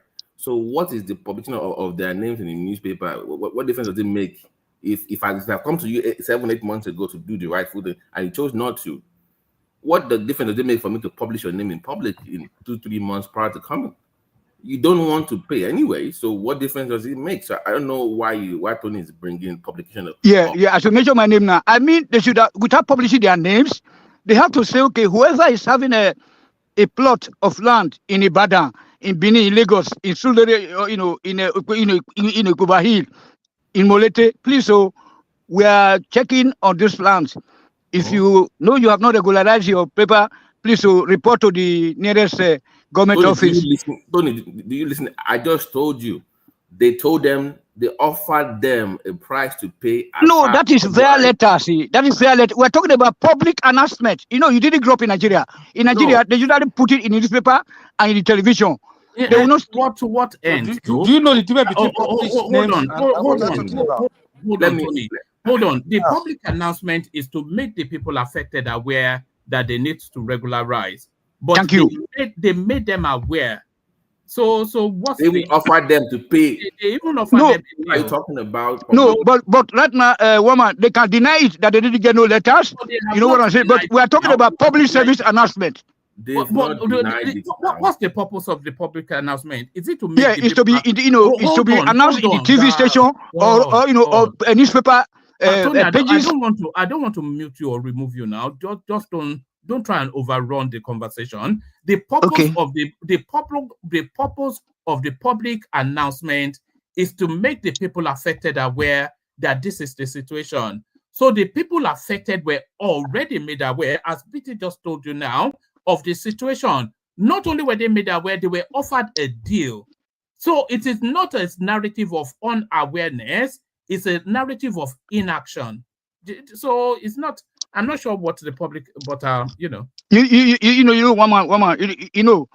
we want our country to be a better place in Africa. You can see yesterday when a woman was tabling her case, the minister is coming to counter it. You know what I'm saying? That but somebody can say, okay, I didn't see the letter because probably the letter was not registered. But that's why there was a need for public announcement on the TV, or in the Daily Times, or in the Observer, or in the Sketch newspaper, Tribune, that they will keep as an evidence that we already informed the general public that if you are owning a parcel of land, it's also area of Lagos, in Ikeja, in Sulere, in Ajegule, please report to the office, come and clear your papers. Here, people don't like to talk like, I'm sorry that sometimes that I'm loud, but I'm very sorry. But I'm just look, I always come here to speak on points. Tony, you know what I'm saying? Tony, what is your chemical question before I leave? So you say Kemi, Kemi Badenoch, she's a great woman. When Tinubu goes to England, let me speak slowly to you guys. When he goes to England, he's going to hold on, please. When Tinubu goes to England, Kemi will receive her. They will take tea together. They will chop amala together because Tinubu is of the same stock with her. Not all those mullah, all those mullah terrorist people in their head. So that's why you say that she was Yoruba first, she was Western Nigeria first, Oduduwa Republic first, before any member of the country you call this country you guys are proud of, that I will refer to as the British industrial estate. You know what I'm saying? So if Tinubu goes to Tinubu also, it's okay. You can remember the case of Igboho. I know that they are working. We always work behind the scene. You know what I'm saying? We don't want people to understand us. You know what I'm saying? That is why we want to have some secret agents that will be running in our society. And if you put me there, you say, we need some people that can be in a place, in an underground area, basement, and they'll be planning how to change government in other countries. Not only the white people, they call it change of government. Okay, that's it. Really? So, Tony, yes. What is your Kemi question again? You wanted to ask me a question about Kemi. No, I've told you now that she's going to be the prime minister. I think Chioma has already answered those questions there. Okay. And that when this man went there, he said that I cannot identify myself with that man, that mullah. But if Tinubu goes there, it's going to be very friendly meeting. Okay, that's what I'm trying to point to the world. By the way, one man, when you try to bring SHOWUNMI on again, because I really want to deep dive into Ogun politics, because Yayi is warming up right now to become governor. Yayi is getting because he gave some contracts to non-Ogun citizens and people are not really happy about it. I want to ask SHOWUNMI about it. So When you bring him back, please let me know when, because I really want to go into politics with him. So thank you. Yes, hopefully I'm able to reach him tomorrow, and then we'll discuss what happens next. But thank you, BT. Stay with us for as long as you can. Let's go from BT to Zita. Okay, thank you, Waman. Thank you very much. Zita, she was here a lot earlier. If she's ready to go, Woman. Yes. How nice. We do. Yes, we're having a different show from what was advertised for reasons of our guests not being able. And you were disturbing me. I should have had a good night rest. Yes, no vex, I beg. It happens. It happens sometimes, So the good thing is he has been on before, so so certainly he'll be on again. But we're just gisting. We were just now looking for things to. I only really came on to announce that the guest would not be showing. I thought I'd just do that and leave, but then we ended up in a conversation. Okay, so what are you people discussing? It's just the usual stuff. The Badenoch, the pros and cons, which I think we flogged to death. Your friend Dele Farotimi, who's still trying to do false machismo as he continues to languish in jail, and then some lady that was picked up for reasons of posting critical comments on governance, especially the police space on Facebook. And then we were speculating then that are we now seeing a crackdown on free speech in Nigeria, or is it just the excesses that is being pulled back a bit? Woman, I'm a full supporter of free speech. People should be allowed to say what they want to say. But what I am not in support of is cooking up something you don't have evidence. If you are going to accuse somebody of something, make sure. Because if I accuse you of something, anywhere you take me, I'll follow you with my evidence. That way, it's not going to be any problem. But for you to cook up something about somebody, that's defamatory now. Most people in life, they work so hard to keep their name. But freedom of speech, you can yap somebody, you can say one or two things. Yeah, why not? You can condemn something, why not? But I don't really know what the lady was posting that they picked her up. If she's trying to defame somebody, why not? She should go and prove herself. That's all I'm saying. I can say on that particular topic. If she just yabbing the government and things like, remember the guy in what is it called? Is he in Uganda or Kenya that jailed because of what he was doing in the TikTok about their president or something like that? But if she's defamatory, we even had it in Italy. I'm sure you're aware. Somebody that because their prime minister there is about 5'2" or something, and I think somebody called her a dwarf, and then they took him to court. I don't think they jailed him, but he was fined about 20,000 euros. Yeah, you don't do things like that. I mean, I'm not saying people should just shut up and watch, but then you should be careful what you say, because you cannot be, I don't know, but one thing is sure, give respect to who respect is due. I think every president or ex-president deserves some kind of respect. Even if you want to abuse them, you should find a way that you will send your message without what do they call it? Demeaning them. That should be the right word. You can still send your message across without demeaning them. So I don't know, but that's the way I feel when it comes to free speech. I always feel people should say what they want to say. Like people take free speech as an absolute. It's not an absolute. It's a qualified right, and the qualification it limits to it impinging on other people's rights. So you don't have the right to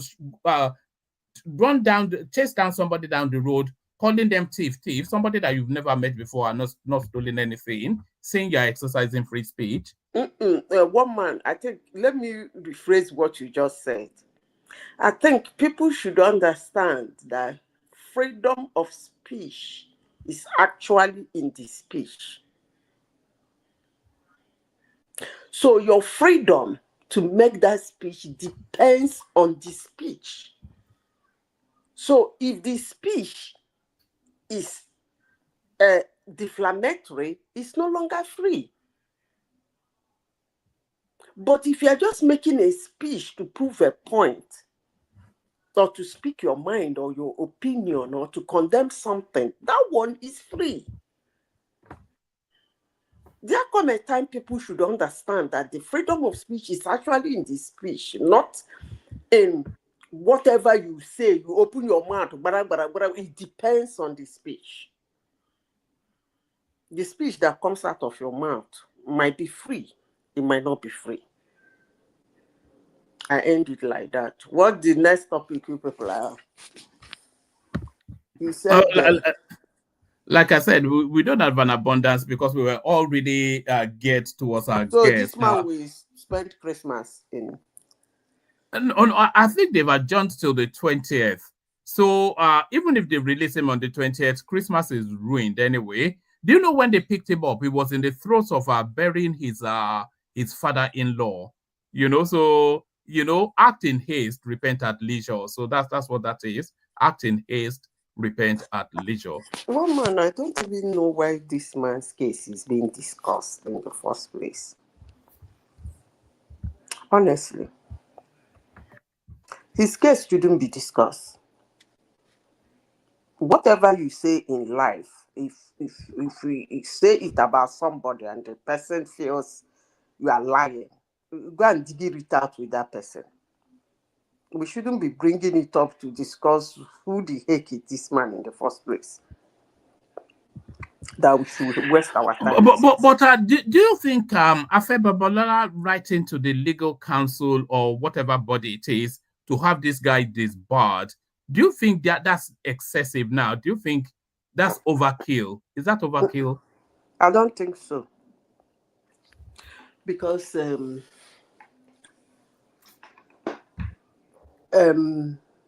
how will I put it now? You carry, when you graduate from the university, they say in character and in learning, right? So when you are practicing a profession, you are carrying the image of that profession. If in any way, yes, they used to, remember the doctor, Michael Jackson's doctor in the United States. You've forgotten that one. What happened to him? Remind us. The man that was the doctor to Michael Jackson, that instead of him being doctor to Michael Jackson becomes the doctor himself because he tells him how many doses he's going to give to him, and when he wants to take it, we've forgotten so soon, the guy died. And he was banned for how many years? I think 2 or 3 years, until he served their life in the play. And they started looking at his case a second time. Yeah. So when you carry the image of a profession, and maybe the guy didn't want to lose his job, the guy will tell him, no, I'm no longer good with 1 tablet, give me 3. And you are the doctor. Instead of you to say, no, 3 will kill you. 3, your body cannot carry it. You will give him because you don't want to lose your job. So, yeah, he defined that he's busy writing book, destroying people's life, saying all manner of things about people with his profession. They should come out the wig from his head. What is wrong in that? They should just pull the wig from his head. He should know better. He's a lawyer. He should know that there are things you don't say. Character assassination and all those things are offenses. He should know better. So if he doesn't know as a lawyer, why would he still be a lawyer, one man? I don't understand. Yeah, that's true actually, because he invited that fight, so now the fight is here. So it's just it's like some what do they call those people that cut their selves with razor blades or something? It's like some form of self mutilation or something. I don't know. Maybe it's all that noise around that obedience space. That was the rush of because this case is referencing now. It was 11 years ago. So I think it feels emboldened by the space and the position he occupies now within that space. And so we'll see how much cover that space can give him now. Yeah, this guy, from what somebody was telling me, I think he has had similar cases like this before. And people like one man never discussed it. Although he was claiming he kept quiet, he did not tell anybody, he fought his way. It's because he's now in let me shut up my mouth. One man, say my mouth no good. Anyway, one man, let's leave this guy alone. He should just face his wahala. That's his wahala. Let him face it. If he goes off the hook, fine. Which other one were you talking? Okay, delay the freedom of speech. This man, and which other one were you talking about? Let me bring you this one. It looks as though Rotimi Amechi has been running commentary. So let's hear what he has to say, and then you give us your thoughts. Which politician told you he has the NYS? Which politician told you he has a certificate? Nigerians know and still vote for them. So what's your problem? No, tell me what's your problem. So I said, why should I speak when already there's nothing new? Okay, you observe Buhari's period. I will leave Port Harcourt 1 a.m. I arrive Abuja, leave Abuja 3 a.m. Somebody said they made Buhari. Did I say anything? I didn't say anything. It's not important. Nigerians choose who to believe and who not to believe. Nigerians choose who to vote and who not to vote. Even if you come to a Nigerian man's house and kill the mother, the father will continue his life. Nothing bothers you. Nothing. So why do I waste my time? Yes, that's the original. So give it to me. You see it? So that's Rotimi Amechi right there. The broad strokes of what he's saying is that Nigerians are somewhat complicit in what is happening to them.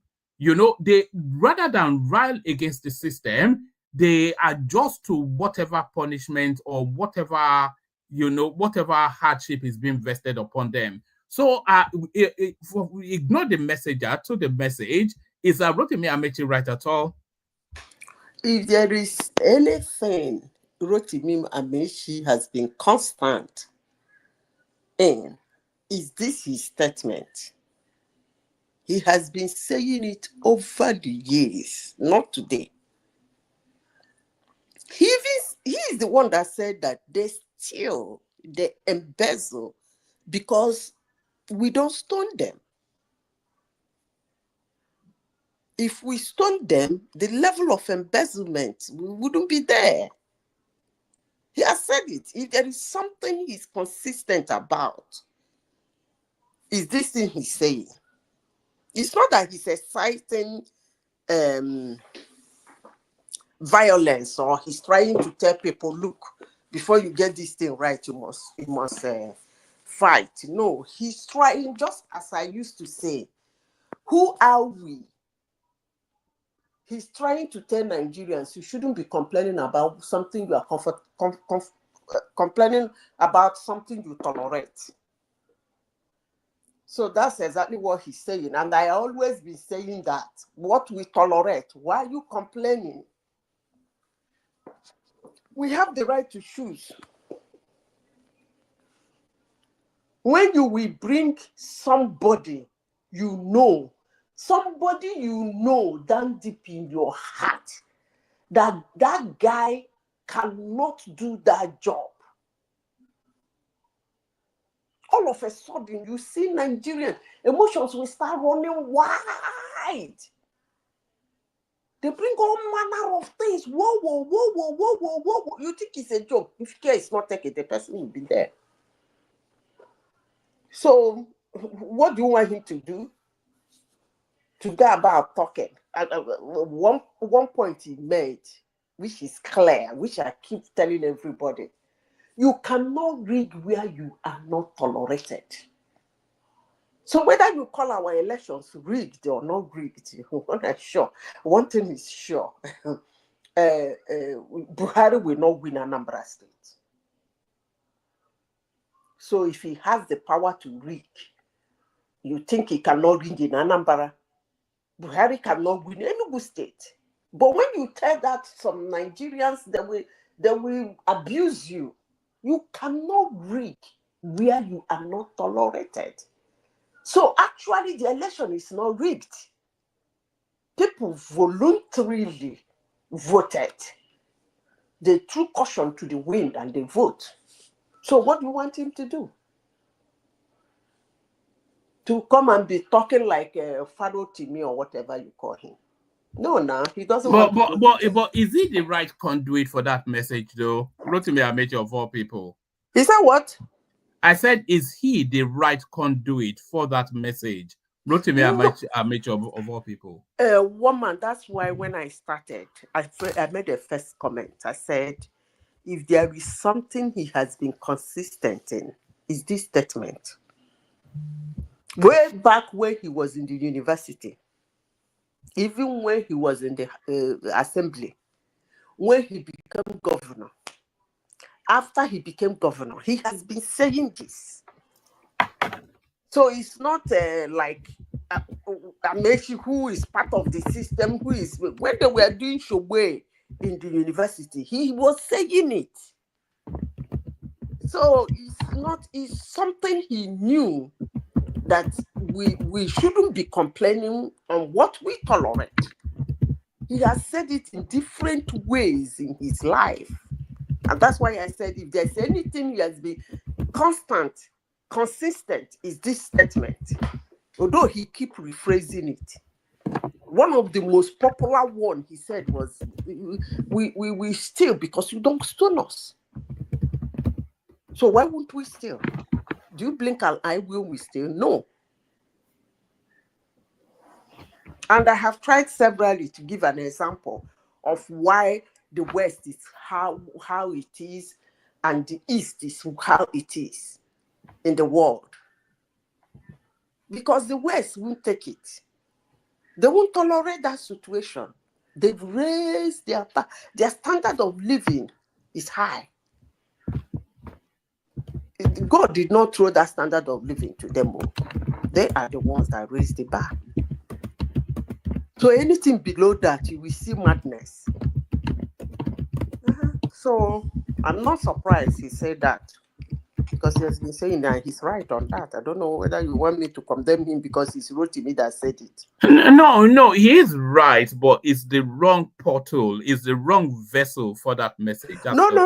I don't see it as the wrong vessel. In fact, it's even good. Rotimi Amechi is exactly the sort of person that is comment attacks frontally. It's at the front row of what is inviting.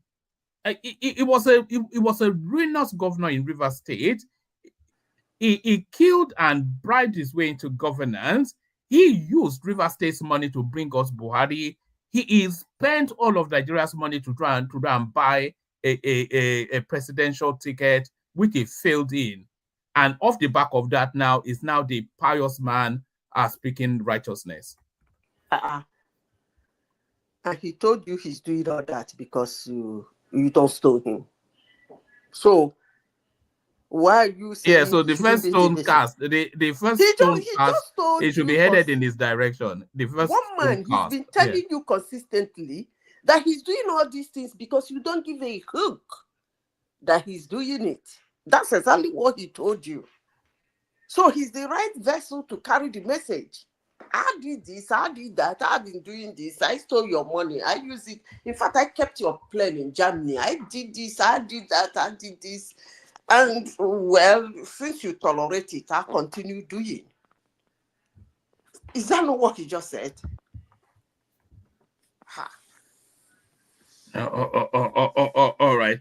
Zita, let's move around a bit. I thought on Tony, who I think may have lost patience, we're having to wait. So Tony, you're up next. Like we said, we don't have an abundance of preparation because we were prepared only for the guests. But let's hear from you anyway. Always a delight to hear from you, Tony. Yeah, thank you very much. And I want to say welcome back, our sister Via Udua, because yesterday, remember that I made mention of her name. I said that once upon a time, there are a lot of women here, Via Udua, even before I joined here, I used to enjoy her contributions here. Then I also talk about Victoria, all the Dupsy and all of them. That I never had any issue with them. Only when people come here to speak against Nigeria's interests that I always come in, and then people will be try to misconstrued me or misunderstood me to be a bad guy. I'm having three senior sisters.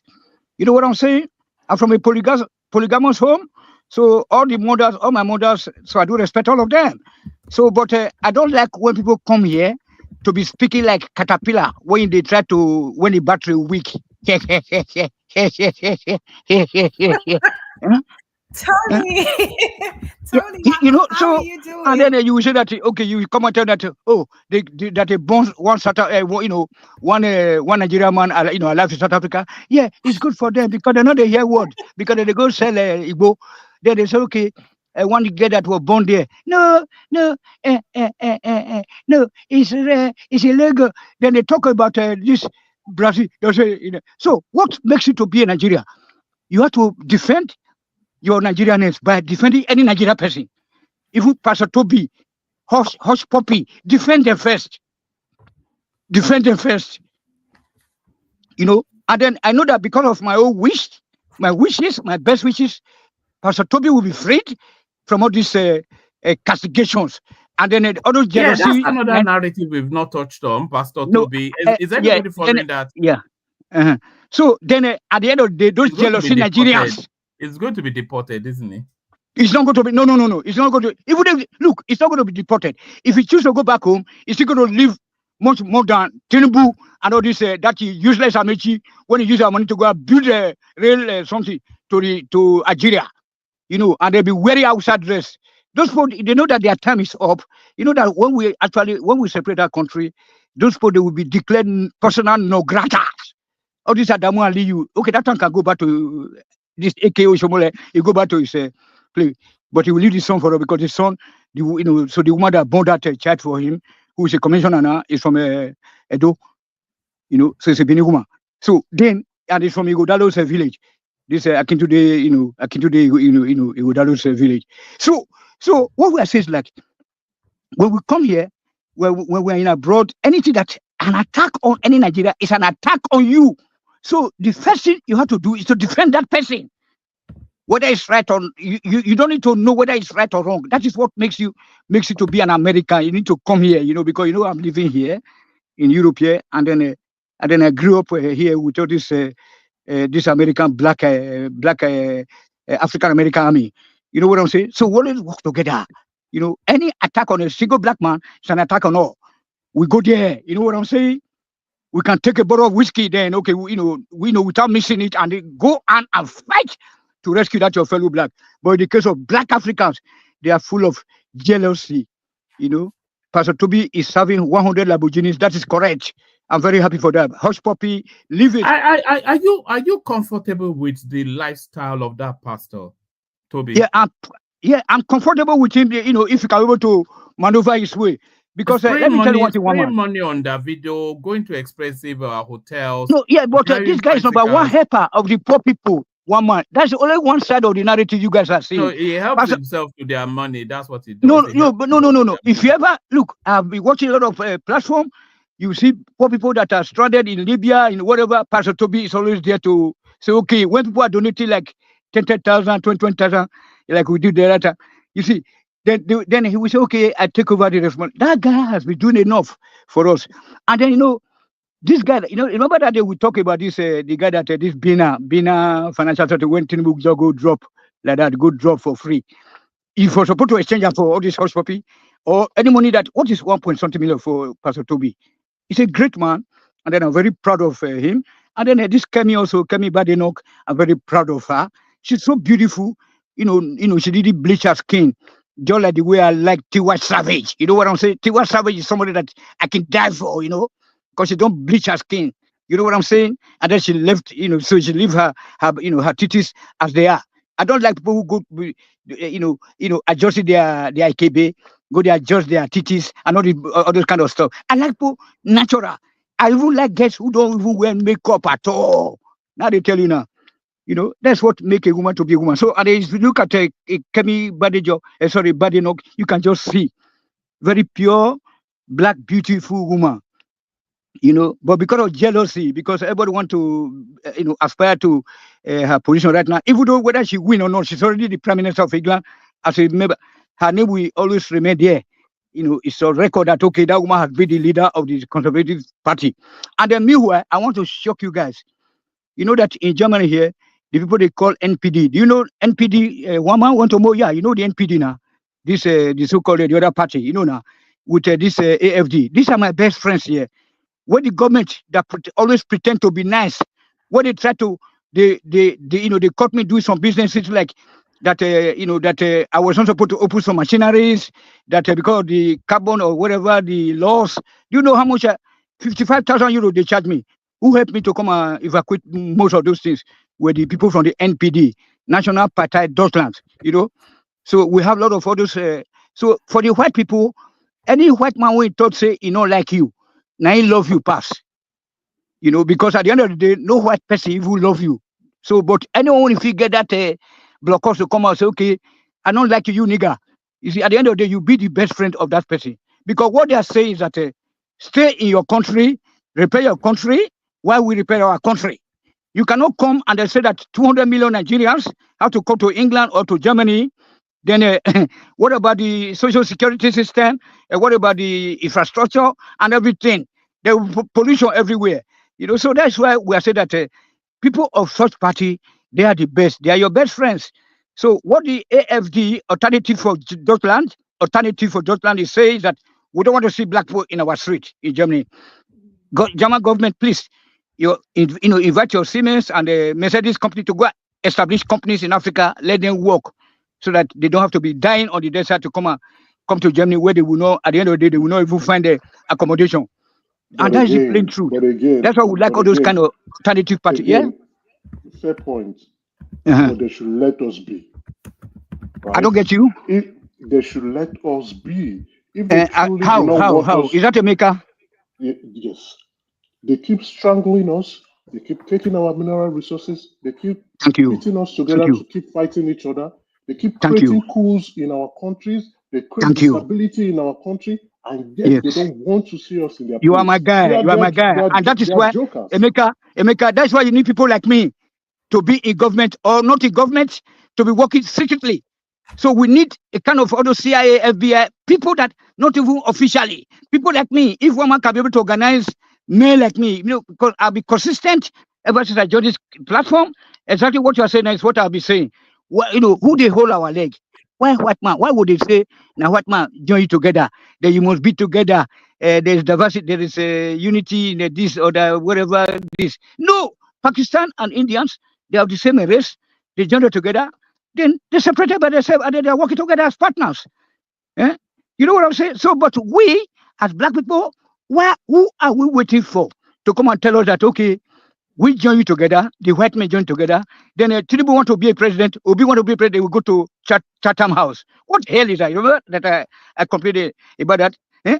What is that? Why can't we just forget about the United Nations, forget about the World Cup? Let us do our things African way. Let us try, at least at the end of 2 years, we're able to make it. But when I said no, must we travel with aeroplane? If we cannot make it, must we travel? We have the Igbo people there in Nigeria that fought during the war. They were able to manufacture their own bombs and their vehicles. You know what I'm saying? They know what to do. Let us energize. But the Southerners will unite. Let us have, you cannot be blaming white people. Why can't you go and change their system? Why should you be the one that they are coming to change their system? And then at the end of the day, we have to run to them, otherwise we'll perish. We'll die in hunger, we'll die of hunger if we don't go to European countries and Americas. That's it, my brother. All right, brilliant. So that's the inevitable Thank you, sir. Tony. So that's Tony, of course. Tony, can I speak? Tony, How are Yes. you? I'm cool. All the kwakwa. All the man. I just finished. I just finished Agbado. Why you adding extra jara on the accent, Shoma? No, Why you it's someone. It's someone. Yeah, all why the you guna. adding Waiting. Tony, You know. Tony's my extra guy, jara? you know. I really, really love Tony. He's you, awesome. you know now. And I love how he you know, he stands for women, you know, and he's a gentleman. And God bless you, Tony. You're awesome. We don't dismantle honest, you know now. We don't need them as a, you know, now as a proxy. You know. Okay. And My man, they will. I Thank you very much. that laugh. Yeah. That laugh Yeah. is so You are adorable. I want to make you laugh because I say you don't go crazy tonight. I say, oh my God, you know, I was talking to you. I said, please take it easy. Please take it easy. I was begging you at the comment section. You know. My goodness, you're Yes. awesome, Tony. Thank you very much. She go, eh? Eh? You're welcome. Okay. Odaro, eh? My All sister. right, brilliant. Yeah. So that's Tony. So Yeah. Yomi, you're up next. The conversation, your contribution. Let's hear from you, Yomi. Okay, thank you, Muhammad, for having me. I really want to thank all the panelists that have spoken so far. My take up from all these conversations is that I'm a little bit unsure why we should persecute Dele when the court has never judged him yet. I mean, he might misspoke, or he might have stepped on powerful people's toes, but the case is still in court, so we shouldn't write him off, no matter what decision comes up with. Uh, he has his days in court. So, having said that, let us just wait until maybe the guy might have proof to back his claim. So we should just be patiently, wait for for him to appear in court so that he can has his day. Just like don't judge people until it is being proved guilty. So that is for that for the man called Dele Farotimi. And also I really want to touch a little bit about Kemi. Kemi, uh, we might not know why she goes to the route that she went, because she's the type that she might have weighed all pro and pro and con by lying with the government. Maybe she will have shot at herself. So she should. Um, the way I'm saying things is that she has a best way why she chose to go after the Nigerian space rather than to back them up. Maybe they are going to use anything that has to do with Nigeria against her. So what she knows, we might not know it, even 1/10 of it. So that is for Kemi. Then about the guy that's supposed to be our guest tonight. We don't know why she. I mean, he did not show up tonight. We don't know. So one man, please try to follow up with him to let him understand that we are a little bit disappointed because many of us are patiently waiting for him. but he didn't call, he didn't show. That means no show. I mean, no call, no show. So unless he has, a vital reason why you called him when he's supposed to pick up the call, everything just died. So that that, that to me, it is a little bit uncalled for. So, but I will not judge him until we hear your feedback by tomorrow. So that is for that. Then, do you have any other topic for me to point on? One man. Yes, just to hold you to that space for a moment. Hold on. So Okay. just to hold you to that space. The guest has actually been on this platform before, so it is not that the platform is new to him. So that's the first thing. And 2 hours before we were meant to start, I contacted him and he told me that he was ready. So he just I said actually yesterday I contacted him and he said I'm ready. And then 2 hours before the session was meant to start, I contacted him again that we'll be starting in just over 2 hours. He replied waiting. So he seemed quite keen to come on. So now when the session was meant to start, I contacted him, sent him the links, etc., and then he was not communicative anymore.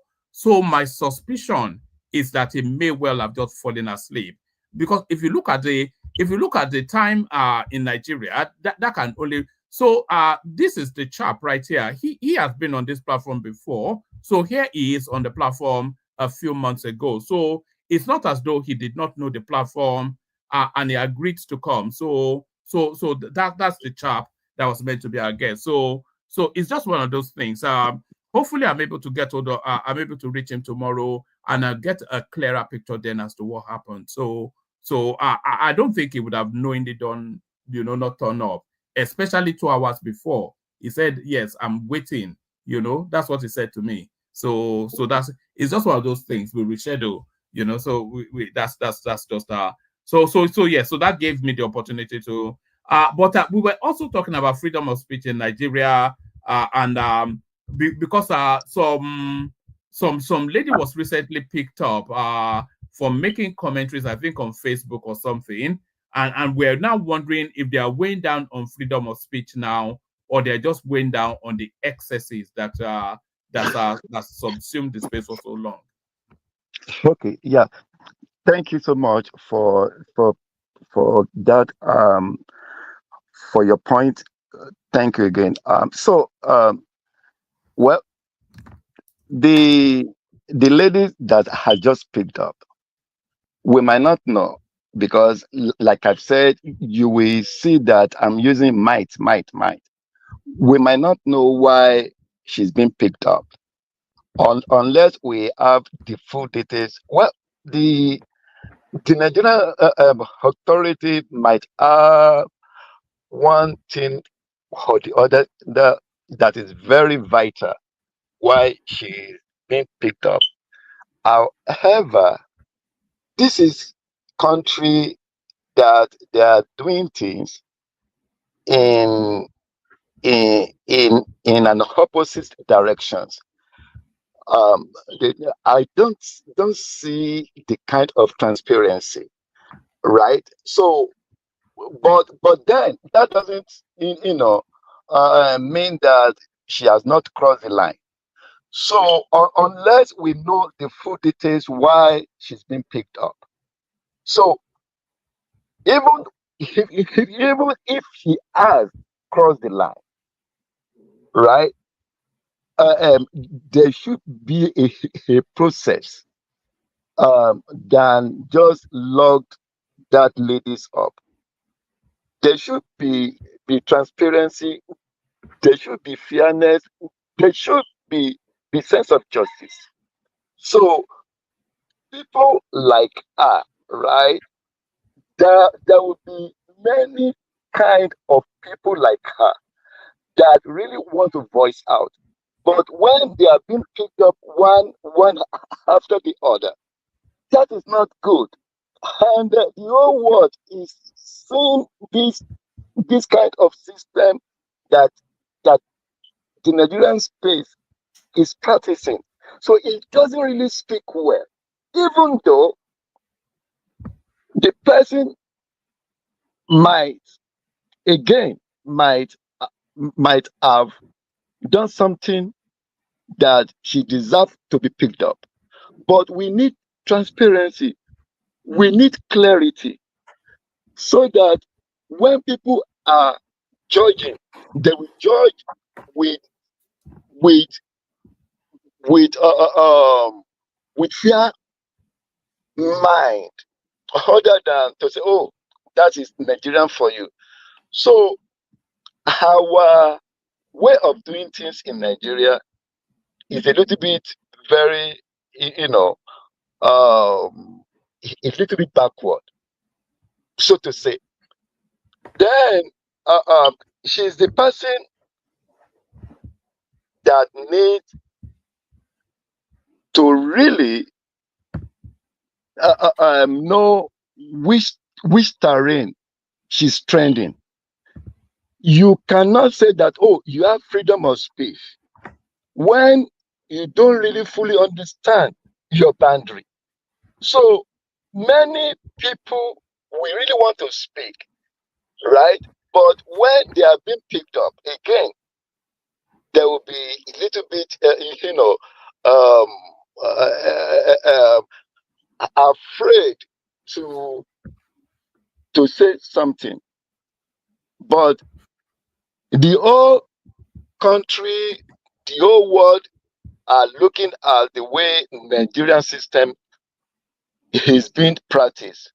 So,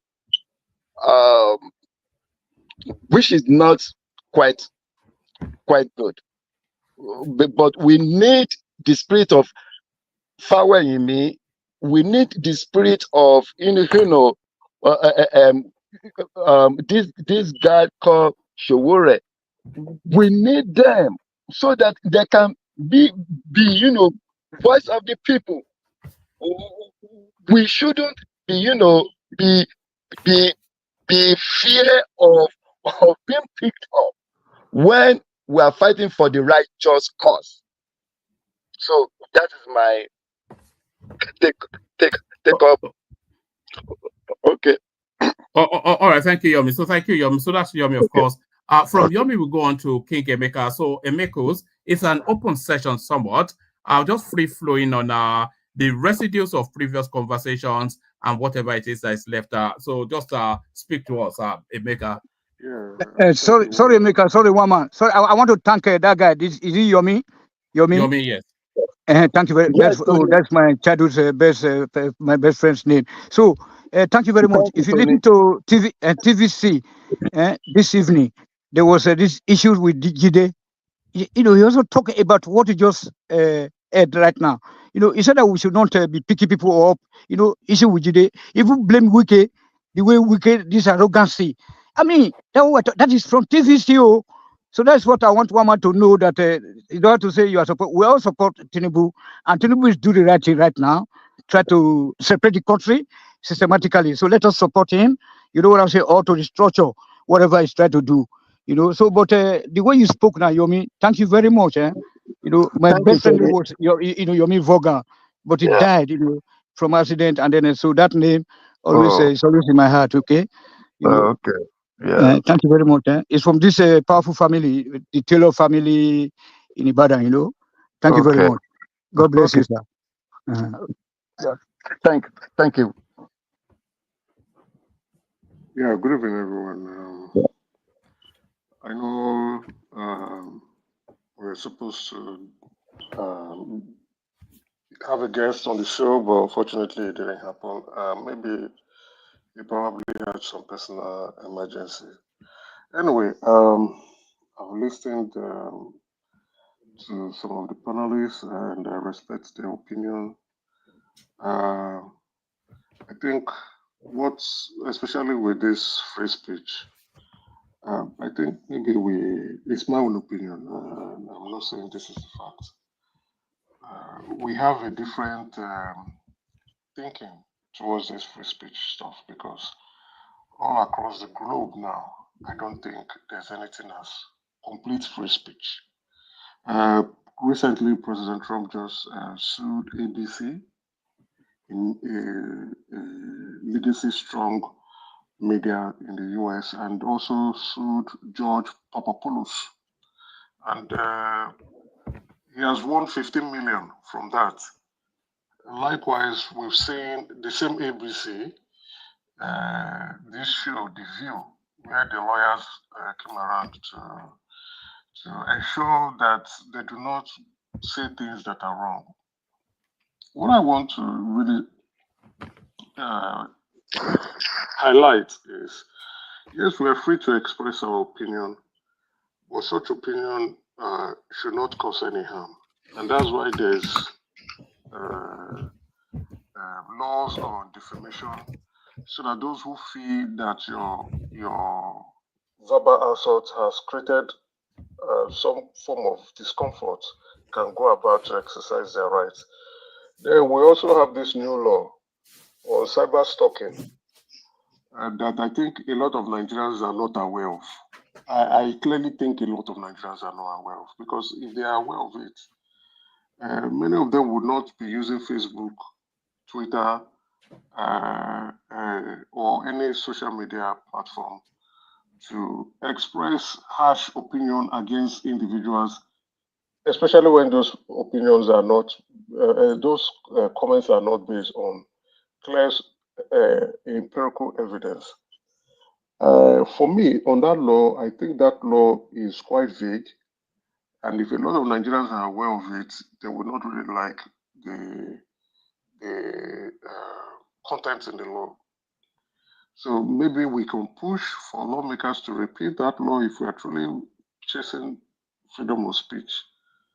Why I say so is because many of us express our opinion on social media platforms, just like this one now that we are on.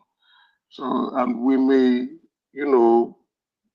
get carried away with our emotions and say things that completely are not based on the full truth or second-hand or third-hand information that we are not so sure about, and get ourselves into trouble. So that's my own opinion about this situation of free speech. Then on Kemi, I think Kemi is, whatever she's saying is just a second thought. Coming out to say, oh, she's more of a Yoruba than in Nigeria. It's just some deniability, personality disorder, in my own opinion. Let's call a spade a spade.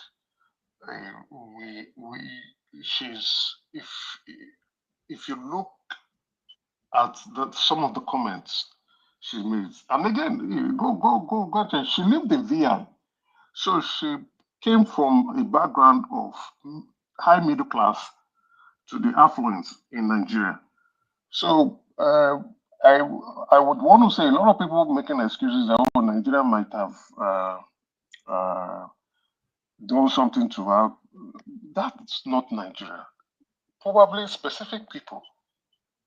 And she has never expressed an opinion on that. We come up with fancy slogans or let Nigeria not happen to you. No. Nigeria has been very fair and kind to many of us, or all of us, in my own opinion. But specific conditions created by we or the top elites are the reason why things are really that bad and tough for Nigeria.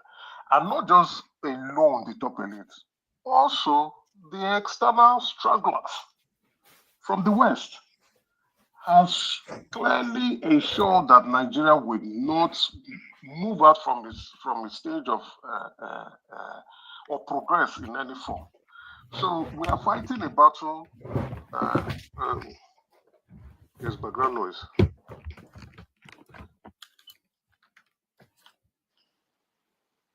We're fighting a two-way battle. In the sense sense that even if we are trying to solve our domestic problems, we still have external problems that is still in front of us. We have strong influences that will ensure that we do not progress. And go around, let's be very realistic. In all the countries in Africa, none is really doing so well. We can want to give exception to South Africa, but they themselves are not doing that great. They're not doing that fantastic too.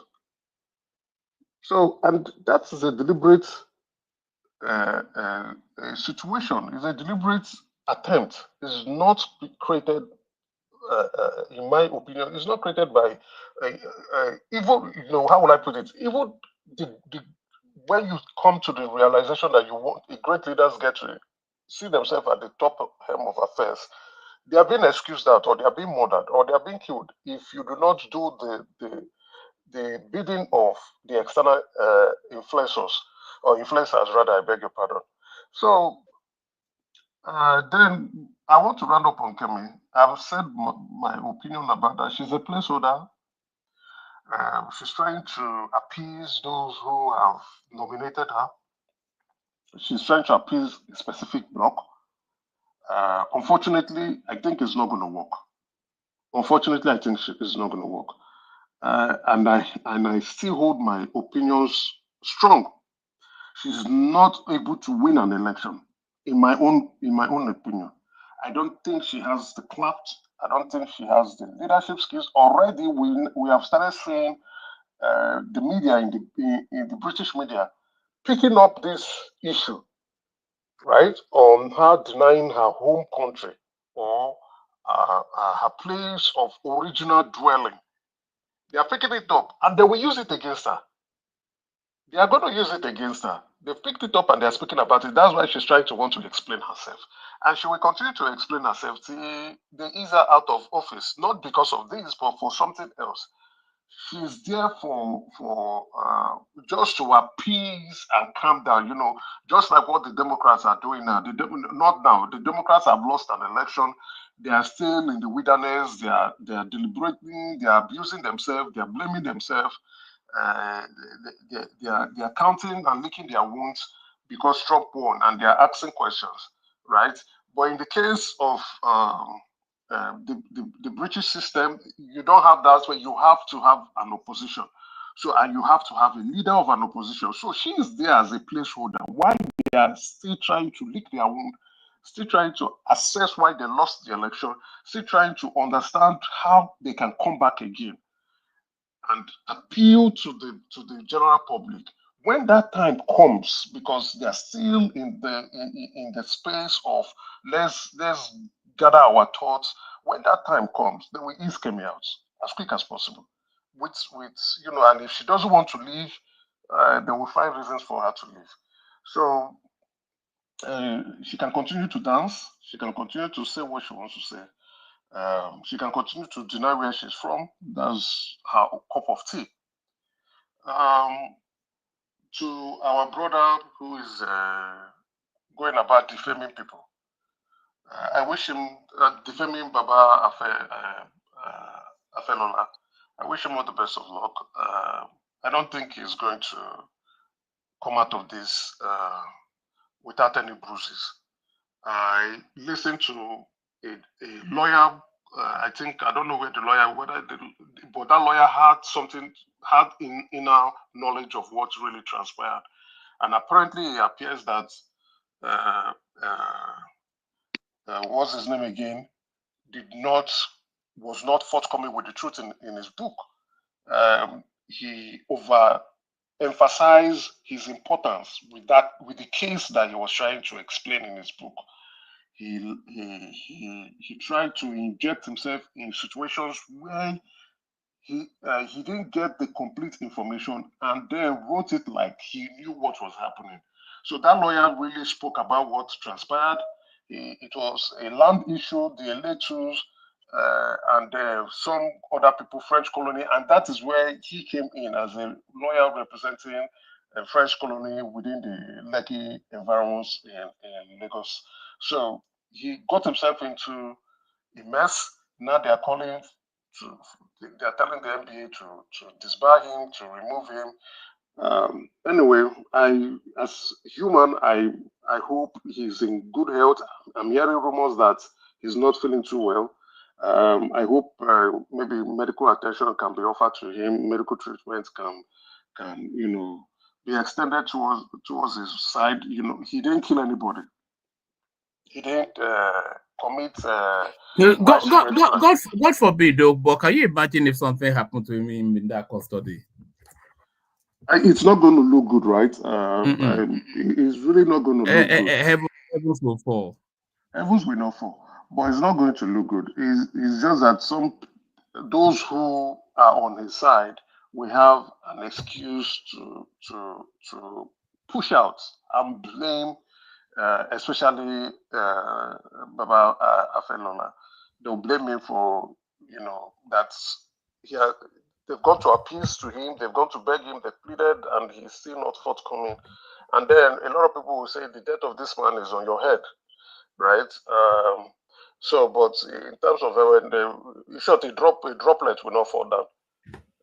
He's not as significant as he claims to be in Nigeria. So Nigeria will move, but as a human being, we want him to be strong. We don't want anything to happen to him. We make mistakes. We do make mistakes, and I believe this is one of the mistakes he has made. And hopefully, he will have a rethink. I know someone on the platform was saying maybe he has evidence. I don't think so. Based on what one of the lawyers who was involved in that matter was disclosing. You said Baba went to bribe the Supreme Court judges, and according to the lawyer, Baba did not appear in the Supreme Court at all. And there was another lawyer again. They said that lawyer that's in the chamber, that is the principal lawyer that manages Baba's chamber, was also not in court. And why are you bringing them? Which means he was writing based on either second-hand or third-hand information that might have been disclosed to him. Sometimes when we speak, we would try to exaggerate or extend certain things. Even if we try to, we think or we're presuming, but we don't have that evidence. So it's different when you are now writing it like you know. So if Baba had gone to bribe the Supreme Court judges, were you there? How did you know? Who told you? Don't write things and make it look like it's fact. And that's why he's in the mess he is. I only wish him the best of luck. And I hope, because this is taking our attention from important things. This is not, he's not a big deal, but it's taking our attention because we are discussing it. A lot of Nigerians are discussing it. It's littered all across Nigerian media spaces. Not only that, we have prominent politicians who have gone to beg Baba over his matter, and and definitely such kind of information or details would be all over the media platform. A media platform in the country. But we have much bigger issues. Here that we've increased our revenue. They said it's a record high. It's a record high. But then you see, it's a record high. I agree. In nominal terms, it's a record high. But when you factor in inflation, which is also a record high in the country, and then you factor in the valuation of the naira, which is also a record high in the country, it's not moving. Because if you compare it with that of when Jonathan was sharing FAC every month, Jonathan's in dollar terms is higher than that of what they are sharing currently. So when we are looking, the record high is because there's inflation and devaluation. That is why it's looking like a record high. But if you rebase it to USD, it is lower than is it 12 years ago? Yeah, 12 years ago. It is lower. So we only hope that the president would keep doing well. He has promised and said he wants to grow the revenue and generate more revenue. We hope he does that. But my own other concern too is this revenue they are generating and they are giving to the government. Some state governors are just eating this money and not doing anything with it. So we are still all back to the same square or zero-sum game that we've actually found ourselves. We are not moving forward. We are moving, but we are moving backwards. So economic recovery is something we need to look at. The government need to look at it, not just the president alone. The state governors need to embark on such economic recovery within their state. They should be creating jobs. They should be creating jobs. Now, yes, we have to applaud some of them that have started paying the minimum wage, which is fair. But minimum wage now should not be the base. They should be creating more jobs, trying to see how to elevate more people from their states out of poverty, improving the living standard, the standard of living of their state indigents, and contributing to the overall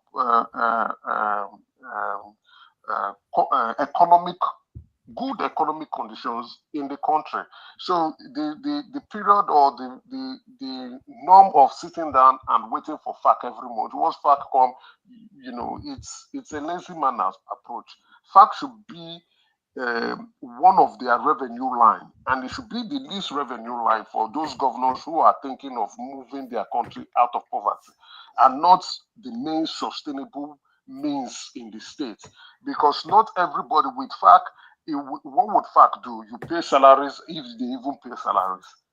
You build a few roads, and then you embezzle the remaining. So what now happens to your state? So our governors need to begin to be more creative, more progressive economically, and try to bring government closer to their people. You see, it's embarrassing that they are also trying to want to eat from the local government funds, which is not fair.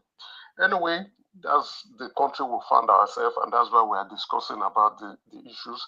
We only hope things get better with great. But that increased revenue, is it in dollar terms? Is it a dollarized if it's in dollars, then it makes sense, doesn't it? It's in naira, it's 3.7 trillion or thereabouts. But if you convert it to dollars, right, at the current exchange rate, it's is this a record? Is it a record high still if you convert it to dollars?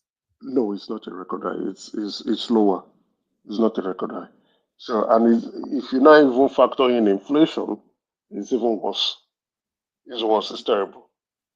So, unfortunately, yeah, we could say a record high in terms of nominal terms. Yes, we used to share less than that in naira, but we are now sharing 3 trillion in naira every month. But in dollar terms, no, it's not a record high. So, Emeka, King Emeka, do you notice you contradicted yourself? Oh. You said Dele Ferro, to me, he's not significant in Nigeria, right? Yeah. Who is not significant in Nigeria? You said, right, that Dele Ferro to me. Dele Ferro to me. That he's not important. But people are... He's not as significant. He's not as significant. Yeah, then you said prominent people are begging on his behalf. Okay. And then, mind you, his book went viral. I mean, it sold out. So don't reduce him to nothing. That's why I just wanted to interject. Okay, no, fair point. I appreciate the point. I'm not reducing him to nothing. Reducing him to nothing means I'm not even taking cognizance of the fact that he's a human being. What I'm trying to say is that we have better issues. We have more issues in that country than Dele Ferro to me. And it is not a Nigerian issue. It is a personal issue. It is a Nigerian issue because it's not a Nigerian issue. In my own opinion, it's not a Nigerian issue. It's an issue between him, a fellow lawyer, and another lawyer. Right? You know, it's actually telling outright falsehood because he wasn't even an active participant of any real significance in that case. I've listened to people directly, even Ogwene Asoma told us that he was involved in that case as well. And this guy was not an active participant then. It was post the case actually that he came in. You know, so it's just I don't know why he did what he did anyway. So may I add something, woman, with your permission and the maker's permission? Please, sir. Okay. Thank you, sir. You know, something led to the other. Something led to the other from one thing to the other. So he was complaining about the Nigeria rotten system in the judiciary. So then he just used that Afe Babalola's case, you know, as an example, as an instance, you know. So it's not that he didn't just jump on that guy like that. Something led from one thing to another. He was attacking the system. That system was not working. Yeah, but he wasn't involved in the Afe Babalola case. That's the thing. I know, but he just used that one as a, you know, as a case. So how does he then know what he's saying when he's not involved? Yeah, probably by speculation or whatever that use some instances. Then he need to apologize. Yeah. He really need to. Emeka, sorry, sir. Biko. You know that you just said that the system that we are running backward instead of remaining static. Because if we remain static, that means from 63 to date, then you know we should be able to be producing our you know, refining our oil, etc. But we said that we are moving backward. So then and one of the things that he was trying to made reference to was that case. Probably his friend was involved or somebody that he knows was involved. He said, okay, but he need to apologize, you know, if he didn't participated in that case. But at the end of the day, sorry, Chioma. You guys were saying, how did very dark black men know what's going on with Bobrisky's case? Yeah, thank you. Exactly. Something like that. Yeah, something like that. Very correct. You see how they played it off like it's nothing. Yes. They completely deceived the whole case. You see, Emeka and Choma, you see, I don't think that there are many people are not in lockstep with Dele Farotimi, that the entire system is rotten. Who doesn't know that the judiciary, you know, the National Bureau of Statistics actually did a chart of corruption in Nigeria, and they rated the judiciary space as the highest, the most corrupt, probably even more corrupt than the police. So I don't think there's any argument there. But is naming this guy as an example, that is where he took the wrong step. Exactly. Unless he's able to prove it. Yes. Exactly. So if he has evidence, no problem. You bring out your evidence, and you go scot-free. Yeah, but when you're going about, Wama, I think you summed it up perfectly. We are not saying things. If things are perfect in Nigeria, we will not be on this platform. I think a lot of us might probably not even be where we are. We'll be back home, or probably we'll be back home by this time. We're all dancing in somewhere, drinking and having a great time, because Nigeria is you know, is the best place to be. It's popping. It's the best place to be. But we know these things. We have our biases, or we have our opinions, or about certain agencies or certain institutions in that country. But when we begin to call names, put dates, put places, and also include faces, and then the medium we want to communicate that opinion, we are writing it down and we are publishing.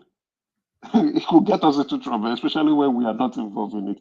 It is when we are personally involved and we are not writing what we observed as a first-hand witness. Like, okay, I was there when Baba Afelola came in, brought $20,000. I was right inside the room, and he gave it to the judge, and the judge took it, and also, you know, looked at me differently. It's almost an unprovable allegation, you know. You can't prove it now. You even if understand? it is true, it's unprovable. How do you prove it? They said they go on discovery that they should start attaching people's bank details. On which planet? You must be joking. Then you go on a fishing expedition after you made an allegation. It's unprovable. Even if it's true, it's unprovable. It's so tough and difficult to prove, right? So unfortunately, that's why I said, yeah, it's a mistake. He made that mistake. It might be true. It might not be true. The way he got the information, you know. But I've listened to him on so many occasions. He's like that. The way he expresses, you know, tell you, oh, they stole the election, they bought the election. Were you there? You know, Emeka, I think it's that language that emboldened him to write this book. All this, they stole the election. He says all these things, and did nothing happen. There's no consequence, you know. Exactly. When he has not, nobody has actually told him that, hey, chief, you are overstepping your boundary. Nobody has dragged him to one form of a place where he will be, be corrected, or he'll be corrected rather, and informed and told that, come, what you are saying, do you have evidence? Can you prove it? And that's why he's facing this issue that he's facing now currently. Because of go and listen to his past speeches, go and listen to his statements or his comments. You'll be the way you'll be like, this man, or when he's on a rise, the way you'll be telling Rufai, calm down. Me and you, we know these things. We know the way you're acting like you don't know. We know this thing. And like he was there presently. And even if there's some form of corruption, how do you? It is the same behavior. Let's be honest. It's the same behavior that emboldened him. That many opponents were thinking that they could win in court. When they said they won the election, they go, oh yeah, prove it, bring your evidence. There was no evidence. Everything was just hearsay. So with the court sits down and begin, and you saw what especially the Court of Appeal was said, are they going to take your hearsay? Bring your evidence. You're not bringing evidence. And guess what? When they were bringing so many basket, or what do you want to call it, plastic, and they were putting, so those papers, they were just papers they bought for. I was showing. Nothing was inside those papers that they were displaying in court. Where are the evidence? So, right? Yes. I have a question. So would it make a difference if he wrote, like if he added allegedly, Baba did this or that? Would it make a difference if he used the word allegedly in the book? I'm not sure it would have. I'm not sure it will make any difference in Nigeria. What he would have said some senior lawyers. He would have said some senior lawyers. People are here telling me we should be defending our country that's so backwards. The word allegedly to protect you from any there's something where you are writing. There's something even allegedly. I saw him bribing someone. Allegedly, you can come and put that allegedly in court. How did you allegedly write that stuff? Because you're alleging. So who made you to allege or make the allegation? Who made you to go to that point? So because apparently when you are saying allegedly, you are saying, okay, you are not so sure. So if you are not so sure, why are you not writing it? Why are you putting it in a book? Why are you publishing it? He can say that he's suspected. He's suspected that the way the case so what went. Is making you to suspect? That is why they are putting the what is suspected. Why are you suspecting? That is even worse. Why are you suspecting? So unfortunately, it's you see. Let's be very honest. Let's call it. He got carried away with his emotions. I don't know why he decided to want to cite that as an illustration in how corrupt the justice system is. Like, but if you hear him speak, he's always like that. You would think he has so many eyes, and all these eyes are everywhere in the country, and he's witnessing all the corruption in the country. So it's a bad one for him. I hope it doesn't get so terrible, and he learns his lessons.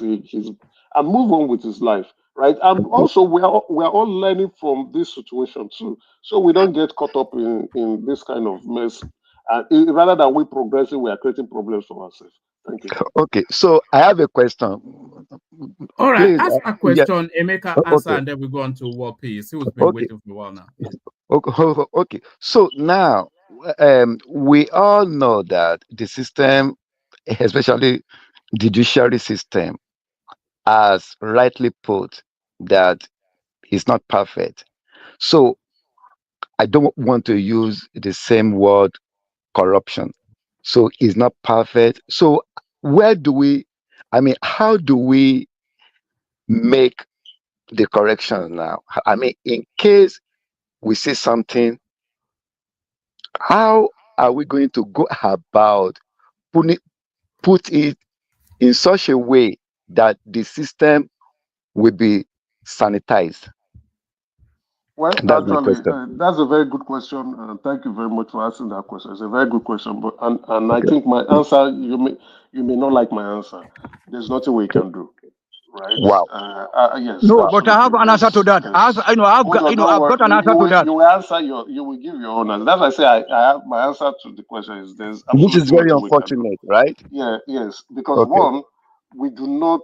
The judiciary is a different arm of government, right?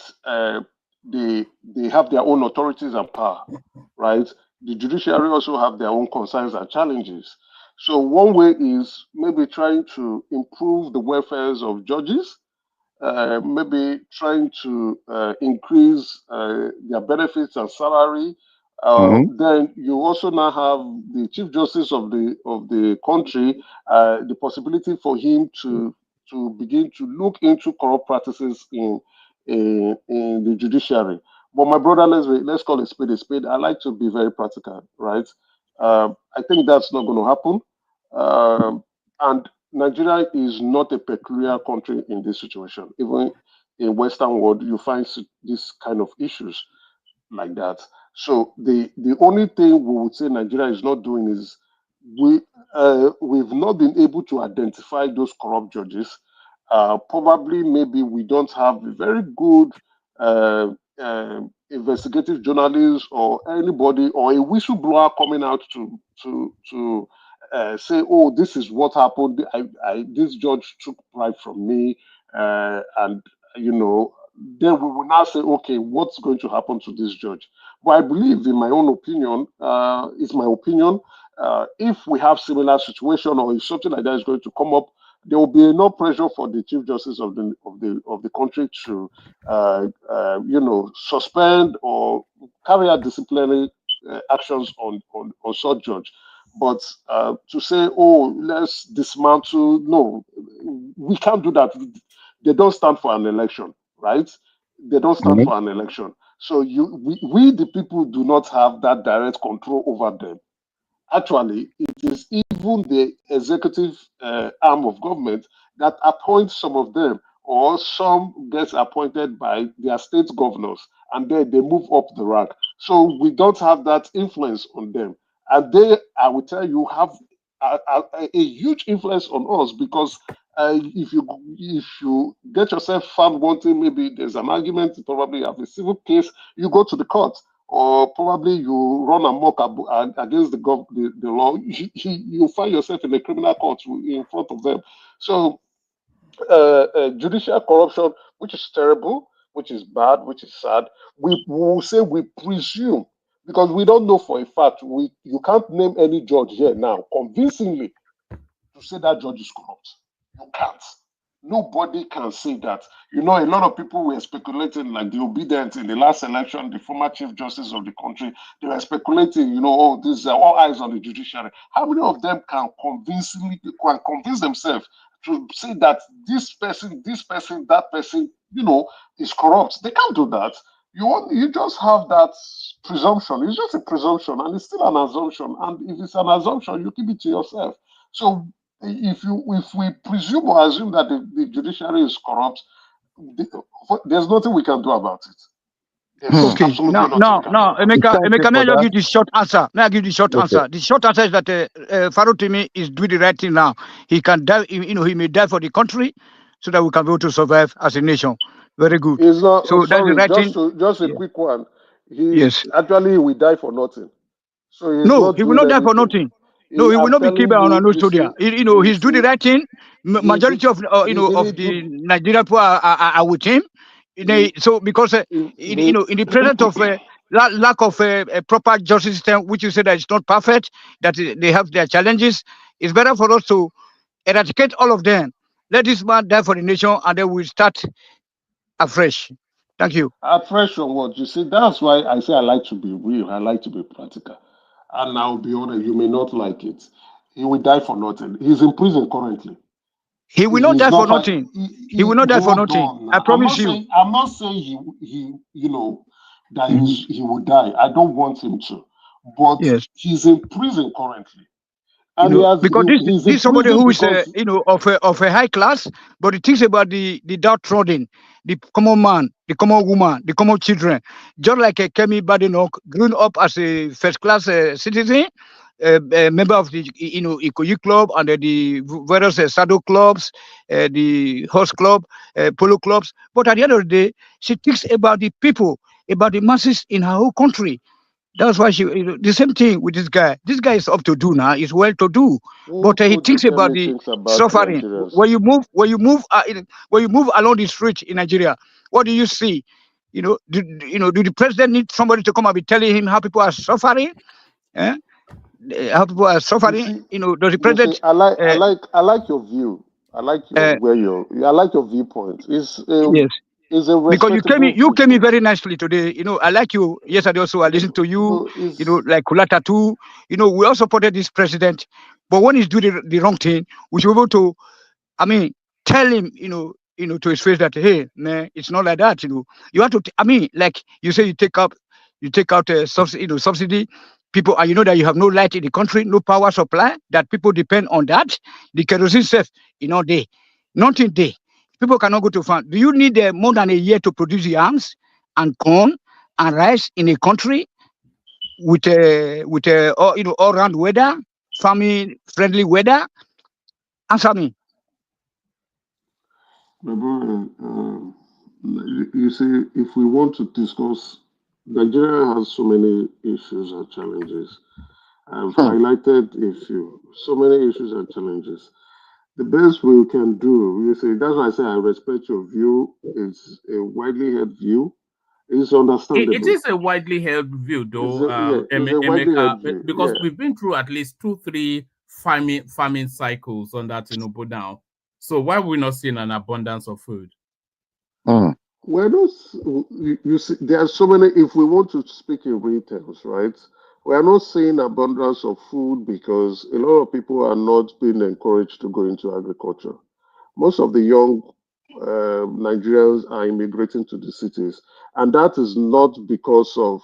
It's not a Nigerian thing. It's a worldwide issue, right?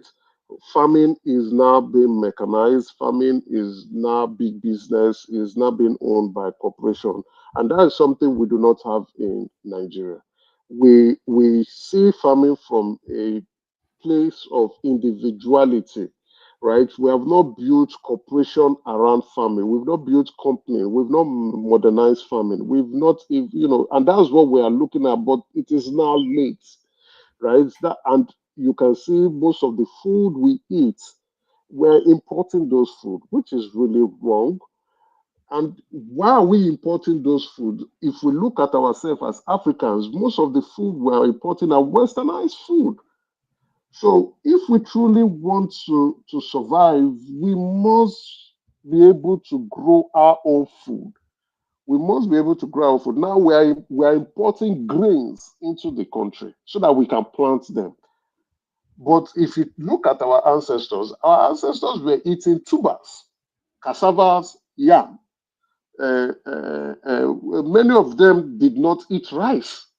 It's recent. It was westernization that brought rice into our homes, into our plates.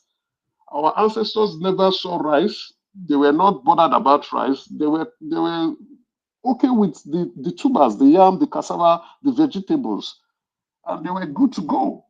So we're importing our foods because we by design, in my own opinion. I'm not saying this is factual. It's not by design, my brother Emeka. It is not by design. You know what to look at the elephant in the room. If people cannot go to their backyard, backyard in Edo State, in Oyo State, we can plant whatever if some open spaces in Ibadan, in Benin, in Lagos, okay, that Badagry, they can grow all these carrots and everything there.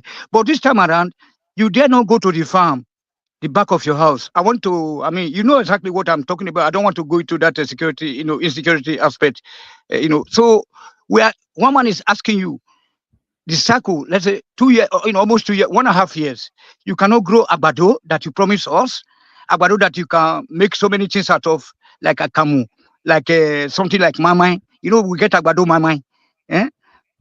So we get agbado akara. We can fry them. We can also make semovita, from it. All right, Tony, we have to bring more peace in at some point, so we can make semovita and all that. So what piece, if you're ready for us, on mute?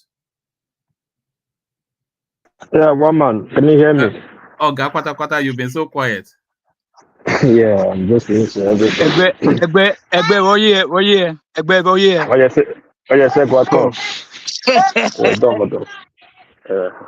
yeah, one man. Yeah, I came in because I was attending your guest, you know. So I make it upon myself that I wouldn't miss it. But I know a lot of people won't understand. Bringing guests to the studio is not an easy thing. All these guests have time difference too. You know, Mike, make them cancel. Like you explained, probably he slept off. Probably is not in Nigeria, maybe in the States and all that. I don't know where No, he is. Maybe it's in Nigeria. okay, if he's in Nigeria, maybe probably he slept off because the time that would be late for him. No, and, you know, all day these politicians are all day busy. You know, so I was hope to see him next time. Anyway, which is the talking point? Is it where will I start from, the Kirby or Yeah, Daily Parrot to me? whichever one interests you. Those are big ticket topics, both of them, and I don't think we've heard you yet. So speak to those two spaces here. Really, I don't really feel so much about both of them, but I just feel it's a personal thing. Like America said, people have expressed their own opinion, which is true. Their opinion is their opinion. I see Kemi as a politician is not different from a Nigerian politician that would say anything to get, they will say anything to get their way. Kemi is just playing to the gallery of his party and to the people that will put him there. You know, he's trying to make people see him, people that put him there to see him that he's doing what is needed to be done. And again, like what America said, they need to be in opposition. You know, so he's the opposition, and it's not that he's going to win to become. He won't become a prime minister of England. Not now. Maybe in next 50 years, but not now. He will not. But he will play the right opposition. They need to make this prime minister look good. Okay, look at it. Can we be in opposition to this prime minister? What do you expect? It's gonna be a sweet one. Just that she should cool it down sometimes, you know. But when one talk too much, sometimes you tend to say things that will not make sense anymore. You know. So going against your country, trade does a trade just to your country you're from is not really the right way to go. It's not going to do her good. People will use that against her. You know, that is not nice. That's the one I say for Kemi. For Dolopan Semi, Abunai. Hold on, my son is playing with the toys on the road. Are you out and about? Are you out on the streets? Yeah, I brought my son to the park. You know, it's winter now, just little son. And he's trying to take his car to the main road. Dame, Dame yo. So that of very far to me. Is it snowing? Is it snowing there? Do you have snow there? Yeah, we have some, but my city there's no snow in my city, but there's snow in Japan. Some part of Japan there's snow. So that of very far to me is more of like a civil matter now between two people. Like I said before, there are two private citizens in Nigeria, though they are making name for themselves, their house's name. It's because they are personal, they are kind of they are making name for themselves. That's why we are sitting on the spotlight. That of Afe Babalola has made name for himself for his years of practice. Why Dele Fantasia has made name for himself due to the last election, LP. So, but again, this is a personal case, personal defamation. There's so many cases about that. They are in court. So I don't know why we're taking it too personal. Just that the only thing I say about it is that since it's civil matter, they should have at least released him so he can be going to court from home, not detaining him. It's not a murder case, it's not a capital offense, it's not a security threat. You know, this is where abuse of power comes in. But anything Afe Balola wants to do to Femi, it's up to him. If he wants to debar him, it's up to him. If he wants to seize his book, it's up to him. It's information. If you demand, the court only the court will decide if the demand is too harsh or not. For the fact he's calling for a debar, it doesn't mean they really debar him. He can be suspended, and for some, the family wants him, they can suspend him for a while and let him go. He always make his claim. But what we're not debating every day like it's something special. I don't see anything special about the Dorifa Rotimi and the Afe Babalola. Again, Nigeria's a corrupt place. Both of them would have had one way or other had their fingers in the cooking jar. The Afe Babalola is not clean. There's a WikiLeaks about him, but allegedly WikiLeaks. Yeah, I didn't say Afe Babalola suing WikiLeaks. And the Daily Rotimi, he's talking too much. When you don't have such proof, you don't just, the kind of country you are, that the law don't really work, the judiciary doesn't really work, then you start making such claim. They will use it as a scapegoat. So I don't see anything really big about both of them because they're private citizens. But again, like I said, both of them are making name for themselves. That's why it's on the headline. One man, they should calm it down, and Afe Bola should still calm it down. He's human, Since he has make his point, going as far to withdraw his book from Amazon, which is not going to be possible, to debar him, which I don't see is going to happen. Other than that, he has proved his point. He has able to make us understand that what Parasumi said is just that he heard is just allegation. To me, they should find a way to sort the matter out. That's how I see that Afe Babalola matter. Oh, that's my opinion. Can you hear me? Oh no, we all can. We all can. I thought you'd have taken a more aggressive position on it, actually. You said what you said? I said I thought you would have taken a more aggressive position on it. Yeah, I would, but I have a second thought about it. Is a private, both of them are private citizens. First of all, Afe Babalola has all the, like I said, he has all the right to go as far as going right now to clear his name. And Dorifa to me makes his own claim because probably he felt the franchise or somehow.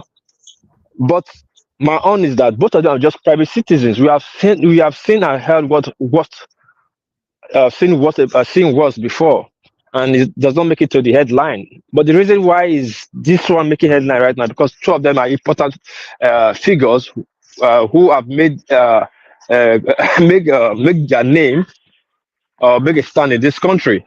That's just only the reason. And I'm not against what Afe Babalola is doing. Not that I'm for it. What I'm just saying that at one point he should. He has proved his point. He has gone this far. He should relax a little bit. Again, that both clansmen. There's a saying in my town: if you marry a woman from a village, it's the villagers that will miss that woman most. It's the next villager or the next three village will know that you married a woman. So if he's dealing with Femi Daily Faratomi, the two of them are renowned lawyer. We are going to lose somebody at the end of the day.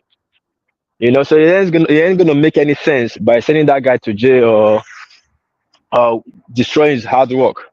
But Afe Babalola has made his stand, which is very clear right now that Femi has at one point let Femi anyway he's gonna apologize, let the others talk to them so that he let go. Afe Babalola will not live more than 5 years again in this world. So we want to live You want to kill him? He's 35, he's about 35 now. You want to be Methuselah? It's old now. You just have to at least do this for the good name. Like, okay, at the end of the day, if he forgive Dorifa Rotimi and he let go. But he has made the stand, he has made the point that Dorifa Rotimi aired. That's how I see it. If Afe Babalola didn't say anything at all and all this is still going on, I'll say, okay, this is going too far, Delhi is going too far, this boy need to stop. But Afe Babalola have taken a very strong stand, which we now understood that he has the strength to pull strings.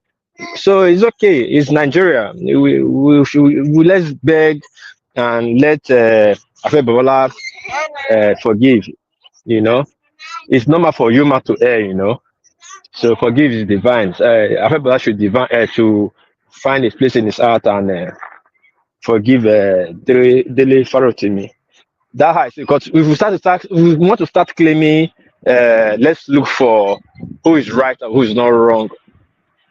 This case will not end and a young man will be suffering from the young man will be suffering. That is delightful to me, because they always have two of them don't forget, two of them are skilled lawyers. So Afebola will always find a way to always have his way. So what are we going to be saying here? Those people shouting on ground, those obedient and those people shouting on ground, they are not going to go there and take for every place. Look at Samuel Ekpa now and the deputy. They are all in jail now in Finland, and their asset has been confiscated. How many others people that were saying before Samuel Ekpa cannot be touched? How many of them have gone to swap themselves for Samuel Ekpa now? It's easy for men to just say anything they want when they are not in that situation. I think if Femi have had his way to talk to Afebola, they would have found a way to settle this thing out and let the case go, because it's not good for any of them. It is dragging both of their name on the mud. We have so much in this country to deal with: hunger, food security, and so much to deal with. Not Afebola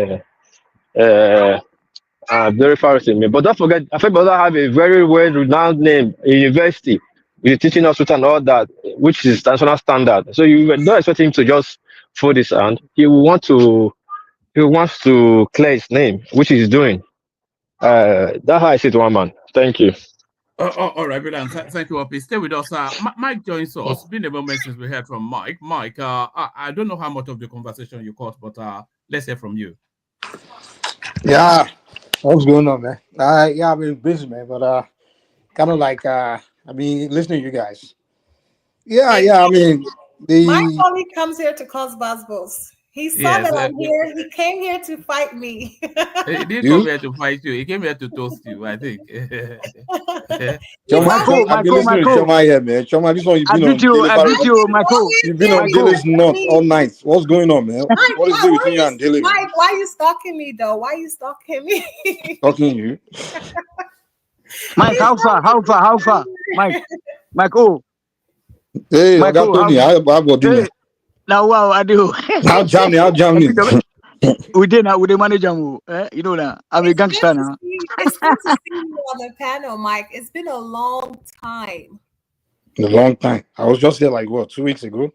It's still a long time. Knowing you, you're the one that closes the show, remember? So you're the one stalking me then? Okay. All right, Mike, to you. So where your position? So many big ticket topics. The bad or Badenoch, as they now tell us her name is Delefa Rotimi, who is in all manners of trouble and so on. So Mike, Floyd. That lady Badenoch, she's a member of a conservative party, right? Yes. So of course, I don't know why people take what politicians say seriously or personal, or as if it's what they really meant or what they really feel or what's their own person. No, when you're a member of a party, you have to speak that party's political stance or their, they will have typical talking points. If you're part of Conservative Party, which is a party of typical nationalists, the majority of them are nationalists, where you have all these redneck, skinhead, and racist, and all those kind of people will be there. That's ideology. Exactly, yes. Ideology, yeah. So if you go there and you want to rise to the top in that party, you have to go hard in holding those positions, strict firm, it's not personal.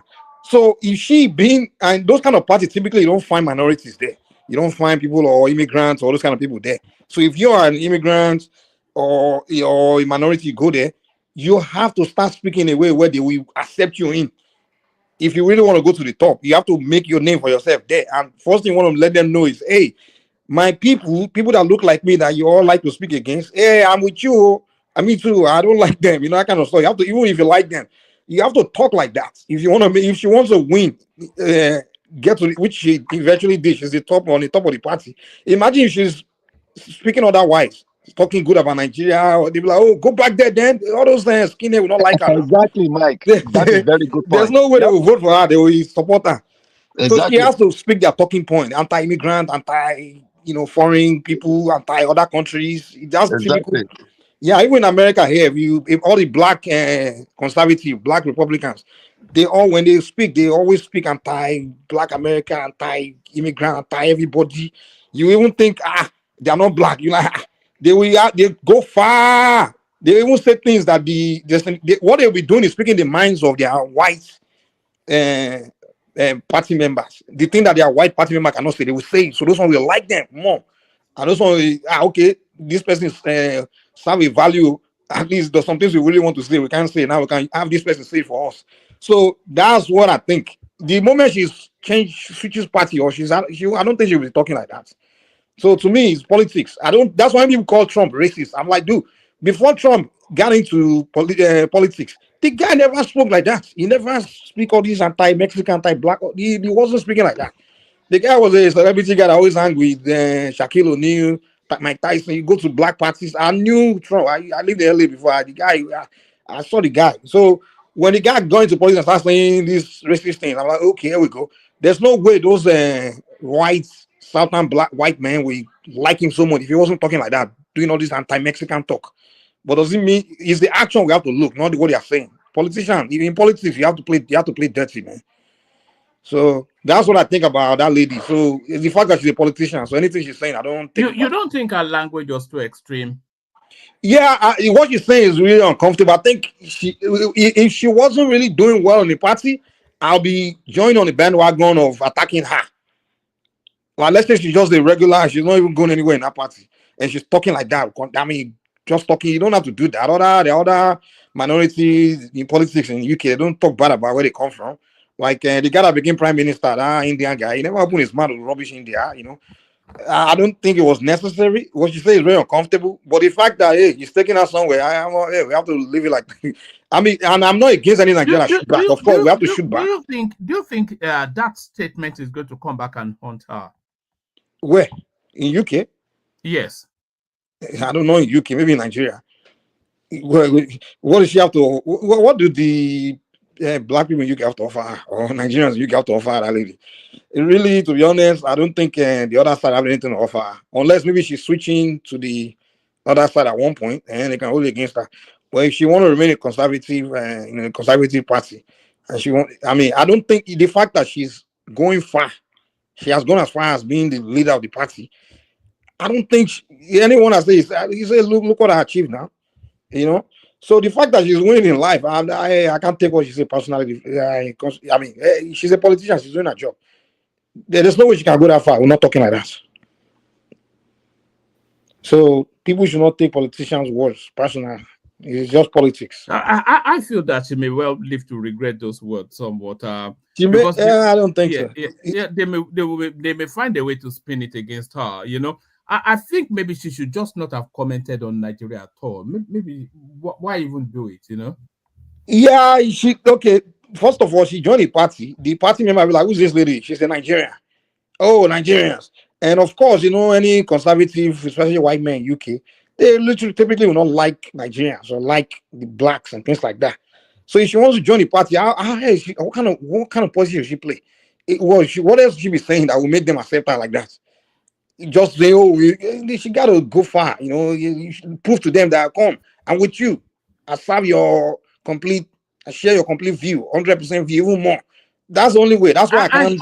And she said that about the entire black race as well. She's ran commentaries about it was unfortunate. Even reparations. She's had some. But that's the view of the Conservative Party now. The anti-reparation, anti-giving anybody anything. They want to conquer the world. That's the way the white conservative in America too feel. You know, when she ran that anti-reparation narrative, even the white interviewer recoiled and said, look, all right, actually, here it is.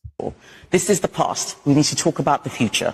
There are many countries now who want to use guilt to try and exploit the UK. They ask for reparations. I saw it as a trade minister. It's not culture wars. I was at the WTO. I won't name the minister from another country. And he was telling me that we needed to give up some of the things that we were doing because of colonialism and because they needed time to develop. These arguments are a scam. Don't fall for it. We need to make sure that we put this country first. We work well with our neighbors. We work well with other countries. But we have to look after ourselves too.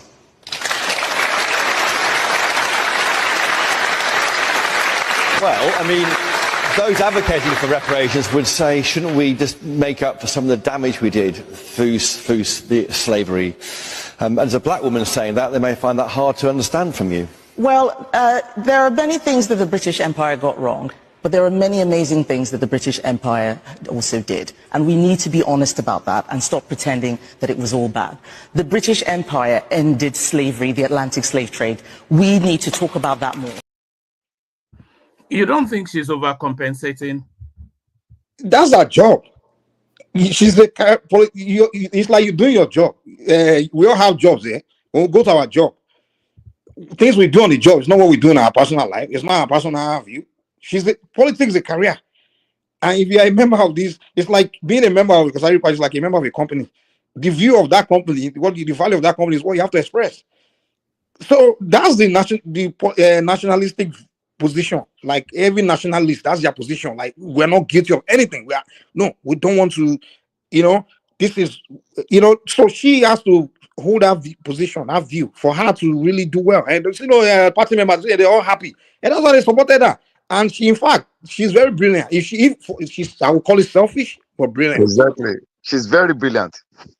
Yeah, exactly. Selfish, but brilliant. Because you have a career and you have a dream, personal dream to become prime minister or be head of the party. You have to figure out what you have to say to the people that will get you there, which are the members of the party. That's why she's there saying what they need to hear. Exactly what they need to hear. So she's doing her job. Anyone doing their job, I can't hold your job against you. Now, if she's not a politician, she's just a regular chick talking like that, I will start blasting her like, oh, damn, why are you talking like this? It's like, why are you, for what? What are you doing this pandering to some people? Are they paying you?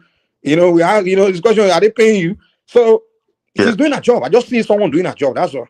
Yeah. She's a politician. She's not going to go far. She's doing her job and she's doing it very well. I don't support the view. I don't agree with her views, but if she's embracing Nigeria, she's a British politician. Her dream, her work, everything is in England. So what the hell? What is Nigeria offering her? Now in the future, if she decides she has something she's going to do in Nigeria, maybe join politics in Nigeria or something, and then she can go back and say, "Hey, I'll just do my job." That everything I said back there, I didn't mean it, and I regret it. I don't mean, she will say, "I've changed my mind." Just like people switch party. When people switch from one party to another, they start telling you things they say when they were in that party. They didn't mean it. It's politics, man. People need to stop taking politicians words personal or serious. It's a game. That's how you win. That's why I can't. If you are not a liar, don't join politics. If you don't have to lie and play all these things, don't. Because if you want to be straightforward, you want to be a politician, you fail. You won't go far. You just be. You have to play to win. It's a game of number. You have to speak to the people you want their votes to support you. So you say anything to them for them to give you. That's why they ask politicians, hey, when you become president, will you give me this? Even though it's not possible. You say yes now. You say no, they will vote for the next guy. The next guy will say yes. And they vote for the next guy, you lose. But you say yes and they vote for you, you win. And then when you get there, you can now tell them like, okay, I really want to, but I can't, it's not possible. That's politics, man. That's why I don't believe in democracy. No society can get the best person in power if you're doing democracy. So what do you believe in? What do you believe in? What's the system of government? If they want to do democracy, do in a way where the people that we are allowed to vote are people that are highly intelligent. You select people that will vote because people can see through your bullshit, and those people that can see through your bullshit, they can pin you down what you're saying to find out if you are genuine or you're just deceiving us. Like in China, they don't allow everybody to. They can't even allow one uneducated person to be voting. What the heck? You have the brain to make decisions for a country. So to me, if we want to do democracy, we have to select people that will vote. Like certain class of people, certain people that are trained to understand how to pick the best person. They will scrutinize and investigate all the candidates. They know, and then those are the people allowed to vote. But if you are saying the whole population should vote, when you have majority of the population are illiterate, they don't even know left from their right. They just, those are the people you are putting the destiny of country in their hands. The mid-sellers, people they don't go to school, tell them to go and vote, and then someone will just deceive them. Or people they will give them 10 naira to go and vote. A devil can go and give them 10 naira, they will vote for that devil to destroy their future. So that's why democracy is for people that win in democracy are not the best. They are usually the dirtiest people, the deceivers, liars. People that know how to convince people to vote for them. So they are one that typically win. It's not. I'm not saying bad, but the best can never win in democracy. Can never get to the top in democracy because the best people can see. They can't really understand the best when it's talking. It's only highly intelligent people that can see. It's say likes on. It's only people that like you that can understand, that can see you, understand you. So if we bring a genius that can change everything to start speaking, it's only people that have they are very intelligent and understand that that's the genius that will change our destiny. But bunch of mumu will not know that now. They will just say what's he talking about. They know they won't. Well, if you put another mumu that understand their language, they understand mumu language, he's telling them mumu stuff. All the mumus will vote for the mumu guy now because they understand him. They understand what he's telling them. And in the majority of population in any society, they are not the best. It's only about 15% of the population are actually the people who bring. So democracy is never the best, man. You know, I'd rather stick with monarchy system, you know, or a better monarch system, where at least whoever become the monarch is not, he doesn't have reason to be lying. Because if he tell you the truth, there's nothing you can do to him now. If king tell you the truth, you want to go and overthrow him, they will behead you, man. Back in the days, all bad will tell you what it is, man. You think you against it, you want to question the king? Even dictatorship, but dictatorship just has to be, if you are lucky to have the best guy that's a dictator, you will go far. But democracy, man, in Nigeria now, look at all the people they voted for, you know, Senate, House. I'm like, why are these people? Why are these people? These are not the people that should be there now. So many of them, they don't have sense. But it's democracy, you know. They know how to speak the language of the meat sellers and the pepper sellers, and those ones vote for them quick, and they become senators and house rep, and they destroy the country for you. All right, Micah, take us to the Dele Farotimi space. That's another hot ticket, hot button topic. We've not yet heard you on that space. I'm very sorry, Wama. I want to thank Mike because so people when they go against Kemi, they are jealous. Not jealous, and they worry them because if you look at what recently happened in our place, like Buala, and the week away say that APC is HIV, they don't want to leave a fever or I've been a malaria fever party to the, you know, that's true you talk, Mike. Thank you very much. Dele Farotimi, the first time I look into that issue, the first thing that came to my mind, I'll be of this assassin because I'm like, this guy's a lawyer and you know what defamation is, and he's trying to defame somebody in the book. You're not like ordinary Momo guy that doesn't know what defamation is. He decided to go and defame someone. I mean, we have because you know they do those kind of things to people. But then when I thought about it, I'm like, I think what happened is the guy got used to the obedience, all those obedient spaces where you know, I agree with where you are right now, but carry on. That's what I think too. Carry on. Yeah, you know, in their space when you go there, all they do is defend people in their conversation and lie on people and just say propaganda. That's what they do. And he got used to saying those things and nobody respond. You know, and he said about in most of his interviews, just defend people. He's talking podcast, he goes, just that person you talk nasty and say things that's not even provable about, you know, about the people. So he got to a point where the thing about the Yoruba elders, they are known for having emotional intelligence, where if you are doing all these things, they don't, even when he's been doing it, like all these things say about Tinubu and all these other, they don't say anything. They just, so he kind of miscalculated that, okay, if I say this about him in the book, he won't react, just like they haven't been reacting since you have been talking all this while. That's where he miscalculated. He didn't expect that the man we take on it, you know. So, but it's too late for him, man. I mean, I thought the guy would know better. How can you go and defend in a book? There's one thing doing it in an interview and podcast and all these places, but when you in a book, that means now you are profiting off defaming someone or destroying someone's character. It's also very difficult to say he was misquoted, that it was you wrote the book, so there's no getting away from it. That guy, man. Yeah, that's what I'm like. What is this guy thinking? As you said, yeah, I think because the way the guy's been provoking a lot of Yoruba people, man. You come out, I might just sassy, man. the guy has been very annoying. Just he panned out to obedience so much that I'm like, guy, it's almost like the guy is blind. The obedience as the angel, they are saints. I don't even mind you being a supporter, being obedient, and be firm. But it's almost like you paint them as saints, and everybody that's even criticized obedient, it describes you as the devil, and the guy's so one-sided. And him and sure is not even as bad as him. But I think I think the guy wants to go into politics. I think this guy, him, Shore, and Sophia, they are strategizing to enter politics. And they want to take over from like I said, some of these their generation, they know that those people in power right now, the Atiku, the Tunubus, they will, in 10 years from now, they will all, or 15 years from 15 years from now, they will all retire from politics and be heading to their afterlife or something. So the next generation that will take over, they need to start preparing. So I think what they are doing now is preparing themselves to be the next phase of politics.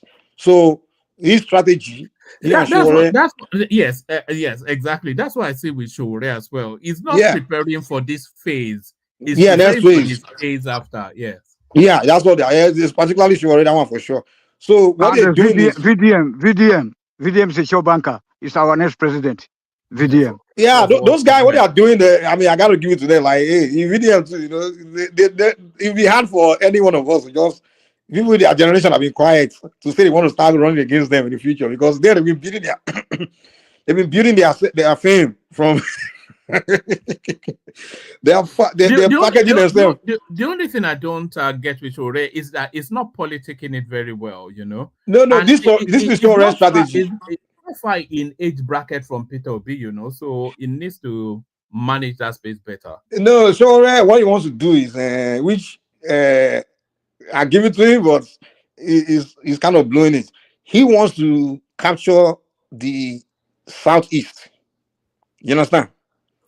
So if he can capture the Southeast politically, so when that time comes, he think it's going to be easy to now say Southwest will be easy cake because he's a Southwesterner. And then he plays this game of I'm a Southside guy, So he wants to capture that Southeast and believes that if he can capture Southeast, become the guy there. And when that time comes, it'll be easy for him to now capture Southwest and get Southwest, Southeast, and South. And all he needs is just, if he can capture those three, because that's how Jonathan won in 2011. He had the Southwest, Southeast, and South. So that was just all he needed from the North. Is just maybe a couple of North Central states like Kogi, Benue. Those are easy. To me, I think a Southerner that wants to win the election, a Southeasterner particularly, the easy way for him to win is to capture Southwest and South. And then he doesn't need call North. You understand? So that's the strategy Shore is playing. I think Derivative Ministry is playing it. So they're pandering very hard to the Southeast so they can capture the political space in the Southeast. And unfortunately, you got a better chance capturing the North. Because the Southeast, they won't forget to you are wasting your time because I don't see Yoruba man capturing Southeast any. I don't see it. You can play all the politics. But somebody like Showore will, if Peter Obi wasn't there, somebody like Showore will make a real good incursion into, because they like him anyway. They don't. No. Showore will never, even if Obi wasn't there. Yeah. That last election, he's blaming Obi for not being in that last election, but that's bullshit. If Obi wasn't there, the Southeast would have voted for Atiku. The guy is before that election, I saw what he was doing, going to court in the camera, sitting next to him, doing all that. He will lying that if he's speaking all those hypothetical talking points, like, oh, Nigeria is anti-Igbo, Nigeria is marginalizing Igbo. Just something he doesn't believe. But he was sitting next to Kanu, preparing for election, say, oh, this Southeast, they all vote for me if I'm doing this. But when Obi came, Obi now took all that vote. You now believe that Obi stole his votes. But that's not true. Obi, he wasn't going to win that Southeast. He was going to get the same vote he had. So if you're not a member of PDP or APC, first of all, you can't go far. Even if Obi was not really a former PDP guy, I don't think he would have done that well. And he took that PDP crowd with him to that label. And of course, he comes from that large ethnic group. Well, you from a one party. There's no way Showunmi will capture Southeast. I don't know why he's delusional and just fooling himself. And the way he's doing it now is he started doing a way where he's making people from the north and southwest dislike him. Because he's making other Nigerians really dislike him. Even South people. He start making stupid statements like there's a memo that say the Igbo man will never be president. What kind of rubbish is that? Showunmi is coming next. I used to like the guy, but the guy is so irritating now. Man. I don't even like. He's so irritating. Just talk rubbish. Take it easy. Showunmi is going to be our guest. We have him lined up as a guest, so that's if he comes up. If he doesn't do it, I met him before. I took picture with him. I used to like the guy before. When the guy was when he was running in 2019 that election, was traveling around the US. I went to his venue. The guy spoke. You know me now. I was me and Ajani Koko. He's number one supporter here now. You know, well, the guy just started doing this pandering rubbish. I mean, if you want to panda, but don't start joining propaganda. He has to do something to react to the obese space, though. You know, when you start doing propaganda and people like us can see through it, it get irritates. It's annoying, especially now. I hope you bring all this energy when he comes here. Yeah, don't come here to engage guests, man, because what man doesn't let you attack them? You have heard they say that before. You start pandering to guests. I don't even like room where we are pandering somebody. I don't like pandering, man. After that lady, Mike never took it well. Oh, you mean the Ifa woman? Yes. Well, are you still smarting from? Who's talking about? This Mumu girl, Jama. This Jama is just hey man. Mike is my big brother, right, Mike? I wish I'm in my, I wish I'm in the States right now, Tony, you be in La La Land. All right. Is there anything else we want to add before we start to wrap it up? Nah, man. Yeah, the Follow TV guy, and all these people that always come here. I can't stand Nigerians. Whenever a person popular does something stupid, we begin to say, release him, let's leave him. So how can you put discipline in the country or make examples? You know what I don't like, Mike, is how they are trying to turn it into a freedom of speech thing. It's not a freedom of speech thing, it's a defamation thing, But defamation. Yeah, whenever just like when Ibori. And it's so common with people from South, and I would say the whole South. I would say the whole Nigerians in general. We have this mentality of just sympathizing with people they feel are popular or powerful. When ordinary Nigerians they sound like a jailer is still in prison now. There's so many people that know when someone is popular or even a politician, like when Ibori stole money, did everything. Ibori that we should all be campaigning that should be hanged. You see people forgive him now. Look at it now. The kind that created terrorism in the Southeast. People are still dying. Oh, release him. So if we don't, when we should do people that are popular that create problem. Those are the people who should be crying that they should make a big example. So a small person or another person that gets to that will become powerful. That hey, power comes with responsibility. If you become someone popular and you have the power to create damage, you have to be responsible. Instead of what to be saying, make example of this idiot. So other people coming out, young people looking out there, coming out with learn that hey, it's not good to do something like this. You have to control your behavior. That's why I like America. When the kind of sentence they will give a popular person, you just make examples everybody can see. Like, in this society, we don't tolerate bullshit like this. We'll be coming out and they're just releasing, just releasing. Even if the guy kills somebody, they will say, just releasing, just forgive him. Nigeria always like a Pop Daddy right now, like Pop Daddy, like PDD right now. Imagine if it was Nigeria now, they'll be saying release him. You understand? They will just forgive him, just release him because it's popular. When in America, if you open your mouth, even talk to that, they will cancel you. Your career is over. So in America, if you're popular and you do something bad, that's when they really go hard on you. Like, you use your power to abuse society. You know, they make sure you don't use your power to cause destruction. You know, but in Nigeria, release him now. Forgive him now. For PDD, 1 week I no fit sleep. 1 week I no fit sleep. I couldn't believe my eye. Maoga. You know, a similar narrative to that PD is a guy called Monfar that was caught, not quite along the same lines, but a high crime as well, and they was just doing that release him and all that. Yeah, with the husband, you see, with the horse puppy woman, with the horse puppy guy at that time, that period, the same period, it was. Yes. Mopa. Okay. If I remember. he was in Nigeria, I don't think he'd have spent a day in prison. Yeah, once you are popular in that country, everybody start lying behind you. I'm like, what kind of stupid mentality is this? That's why we can't fix anything. Nothing. We are not going forward. We don't believe in, doing the right thing. We put our feelings above. We put protecting our feeling above doing the right thing. It's like we just want things to be done the way we feel, not done the way it's supposed to be done. We don't look at when we look at a problem. We don't say let's approach the problem this way because it's the right way. We say no, let's approach this way because that's the way we feel to approach it. So it's a black, I don't. It's a black man's thing, man. We do things the way we feel. That's why you go to black neighborhood, man. We promote stupid things because it feels good. We promote fuckery because it feels good. Them. The politicians are using them to save for money. That's what I learned. Allegedly, they say that all those Nollywood stars, all those our popular guys, they are the one whose account these politicians are using to steal our money. That's why whenever a case come up, against them, they just they just wave it.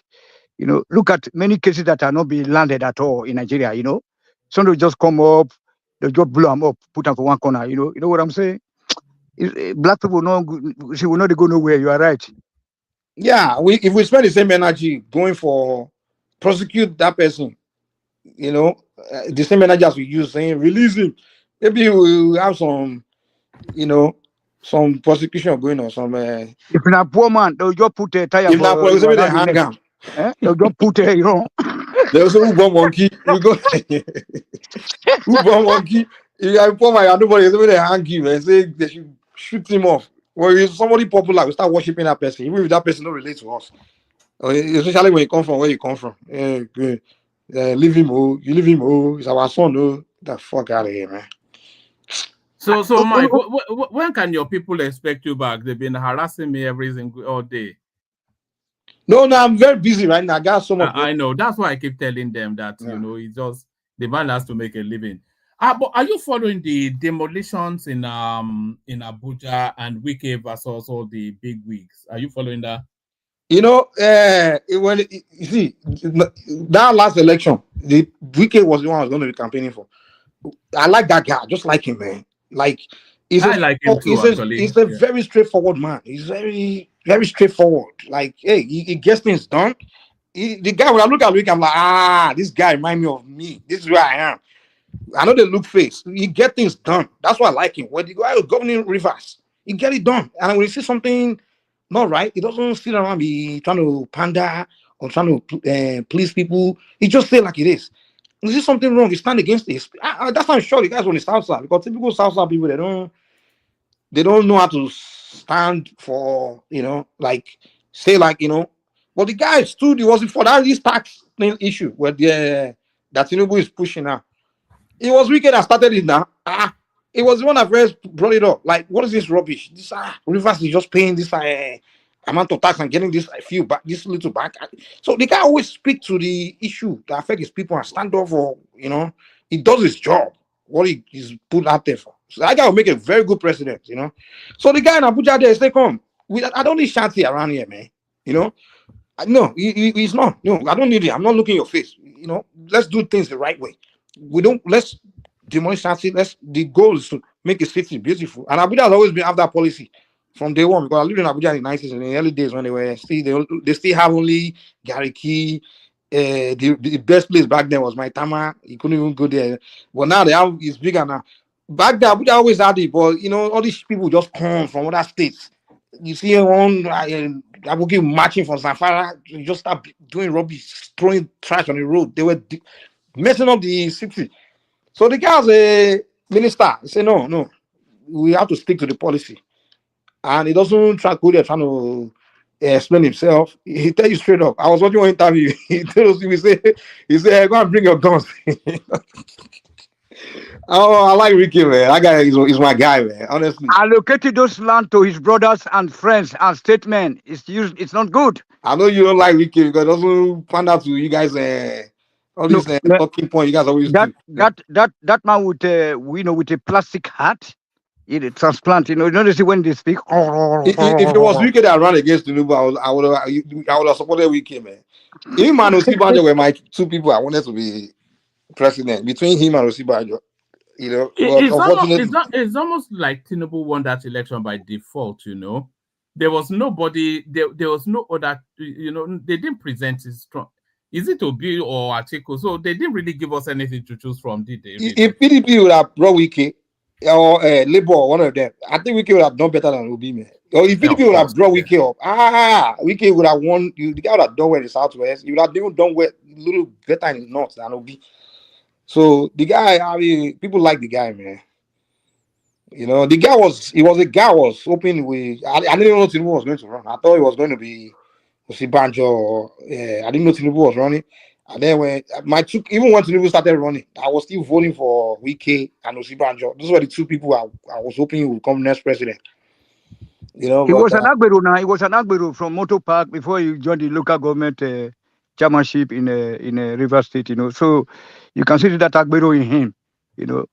His wife is a judge. Yeah, we need president like that. The guy will not tolerate rubbish. His daughter is a judge. His brother is INEC. They're going to steal our election in a door. I think that Tinubu is going to get rid of him because this guy is a dangerous no, Tinubu is never getting rid. Tinubu approves of. Are you sure he's not going to smuggle? He's not going to struggle this presidency with with Tinubu in 2027. You don't know this guy, one man. This guy is a very dangerous snake. It's a green snake under the green grass. How I know that Wike means business? When he first made a speech when he became the FCT minister, he said if he sees any cows in the streets of Abuja, he will use them to make suya. Yeah, that's the message he was passing to the north. I mean, I love that energy. That the guy's like Trump. You tell it like it is. Man. I'm not joking. I'm telling you, I love it. I love strict conservative man. That's my thing. I love it so much. Yeah, you let people know what your standard. And you cross it. You cross the line, I'll deal with you. So don't be shocked. I'll start dealing with you. So the guy, man, that's the kind of president I like, man. Someone that you know what he stands for, and he actually gets things done. He gets things done. That's why I like most about him.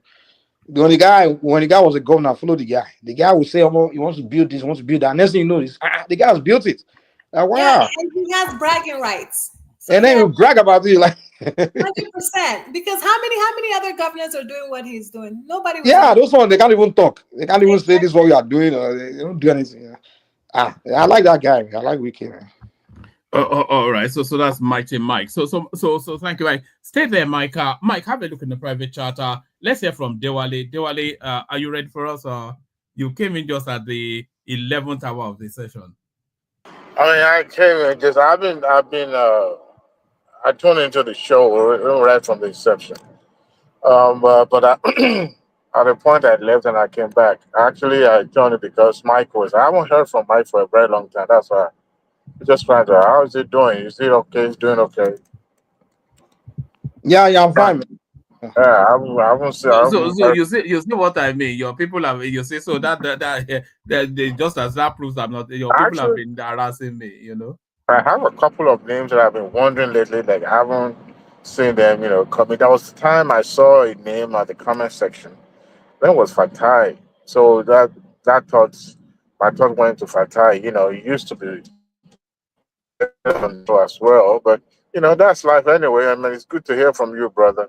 I haven't heard from similar like the River State governor. Is it that they've scratched their? It's like some kind of like a quietness from that. I think I think they've just want to go neutral, want to go, they're just, they've pushed him as hard as they can. There's no. I think they're just going to wait for him in 2027 now. That's just the next game. Even his I money thought that as they much. took, the court has reinstated it. Did the federal government actually took his money? No, there was they withheld his federal allocation because his budget was approved by only 4 members of assembly. That was when they were doing a lot of decamping and all that. So he just presented the budget that was approved by 4 people, and they said it's unconstitutional. Yeah. Oh, okay. I was thinking you were talking about the local government election for them to be able to access to but yeah. You're playing like a guitar. Dewale, you're playing like a guitar. Yeah, I should be fine now. Am I? Yeah, you're fine now. You're fine now. Yeah, I mean that zone that's always in and out. Anyways, I listen to economy network.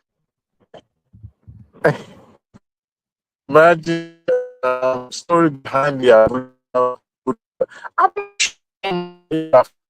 I'm sure what you're saying is riveting, but we can't hear a word of it.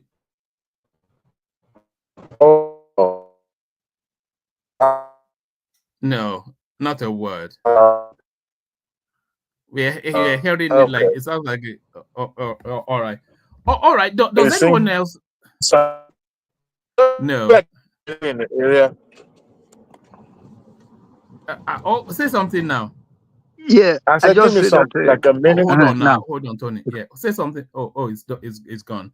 So does anybody else want to add anything before we wrap it up? Yeah, I don't want to ask about the DOG, and then Ife. But anyway, I think I heard his first voice last week somewhere. Ife, with the miss man. Ife, my guy. And DOG. All right. Engineer too. Engineer, your guy. Yes. You know, people ebb and flow from this sort of platforms. I'm not sure that there are many platforms that you have the same. We used to have a guy called Starman Alpha when we first started. I think Mike will remember him. We used to have some guy called Freeman. We used to have him who used to come here and flash AK. So all manners of people come and go. So sometimes Freeman, that one has become a hypobian. I think he works on Radio Biafra now. Oh, you see him? He goes in the media and. Enigmatic is whom I really miss. Yeah. So people ebb and flow from all these platforms. So nobody's on that contract. So is that yeah. We should start getting paid now. We'll sign the contract. There it is. If their contract been offered, you'll be the first one to get one. I'm a businessman. Hey, woman. The people that used to call your platform, they were like 80% IPOB people. And then the few Yoruba they were coming, people like Jagun, Jagun that goes on damages now. Yeah. He used to be Soji now. I remember his name used to be Soji. No, yes. I actually sent Rudolph a clip of him. Yeah, the guy was one of the people that used to come here. So he used to be Hypovia, and then the Yoruba, the Hypo sympathizers, they were the one that used to come here. Like Soji, Jagun used to be Soji, and then Ayo. And then when I came, all of them used to gang on me, man. It used to be war between me and all of them. And Morris as well. And then who is making his way back. Yeah, Morris was there too. And then Rational Mind too came. He was on their side too. He came to be from Undo, but he was the hype of the sympathizer. And what's her name? Celibes. Do you remember Celibes? Yeah, Mike, you remember our sister Temini? Remember that girl who said that she was having some medical challenge or something? Remember? Temini. Remember we discussed about religion with Victoria. You remember back then, this lady was there in the house with Dupsy. You remember? Temini. she told her that she was having some medical issue. You know what I'm saying. Remember that guy? It was you. You was moderated that day on the late night of the late Yeah, late show. but that's just the point, though. People come and go on these platforms. They will come, they will go, they will come back, they will go. So no, I the don't want only to be. No, I don't want to know if she's okay because she was telling us the type of medical condition that she was facing that time. You know, remember, Mike? You have to recollect. Okay, some I days don't time. remember. But how many shows have we had that you recall all this? no, this is a very important one because that particular day we was talking about. Remember, we talk about all this our traditional Ifa. You talk about Ifa and then Christianity, etc., etc. You know, I was there. So Victoria, Madam Victoria, remember that Victoria was there with Dupsy, and then Temini. She's in Lagos. You know, she said that she was facing some medical conditions, and then we were praying for her. And then how the government is not taking good care, stuff like that, sir. Anyway, I will see if I have any two recording of that show, then I will send it over to Woman, eh? Okay. But meanwhile, Woman, give my number to that guy now, to Ogiame, not Ogiame, this guy, Ike. Not Ike, that guy. You remember? Hey, man. Ola. You remember Ola? This Bini guy, Ola. Kidola. Ola. Kidola, yeah, please. Because you want to have my number. I don't have Kidola's contact. No, there's one of the people I don't have the contact. Okay, But give it to Mike. Give it to Mike. Your number to Mike. Okay, I can give your number to Mike, and sure, Mike who requested it. Yeah. Okay, sir. All right, sir. I see you, sir. Thank you very much, sir.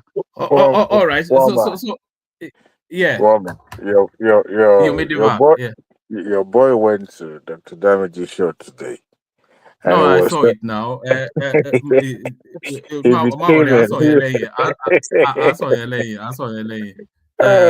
All right. Let's wrap it up here, or unless anybody wants to add anything else.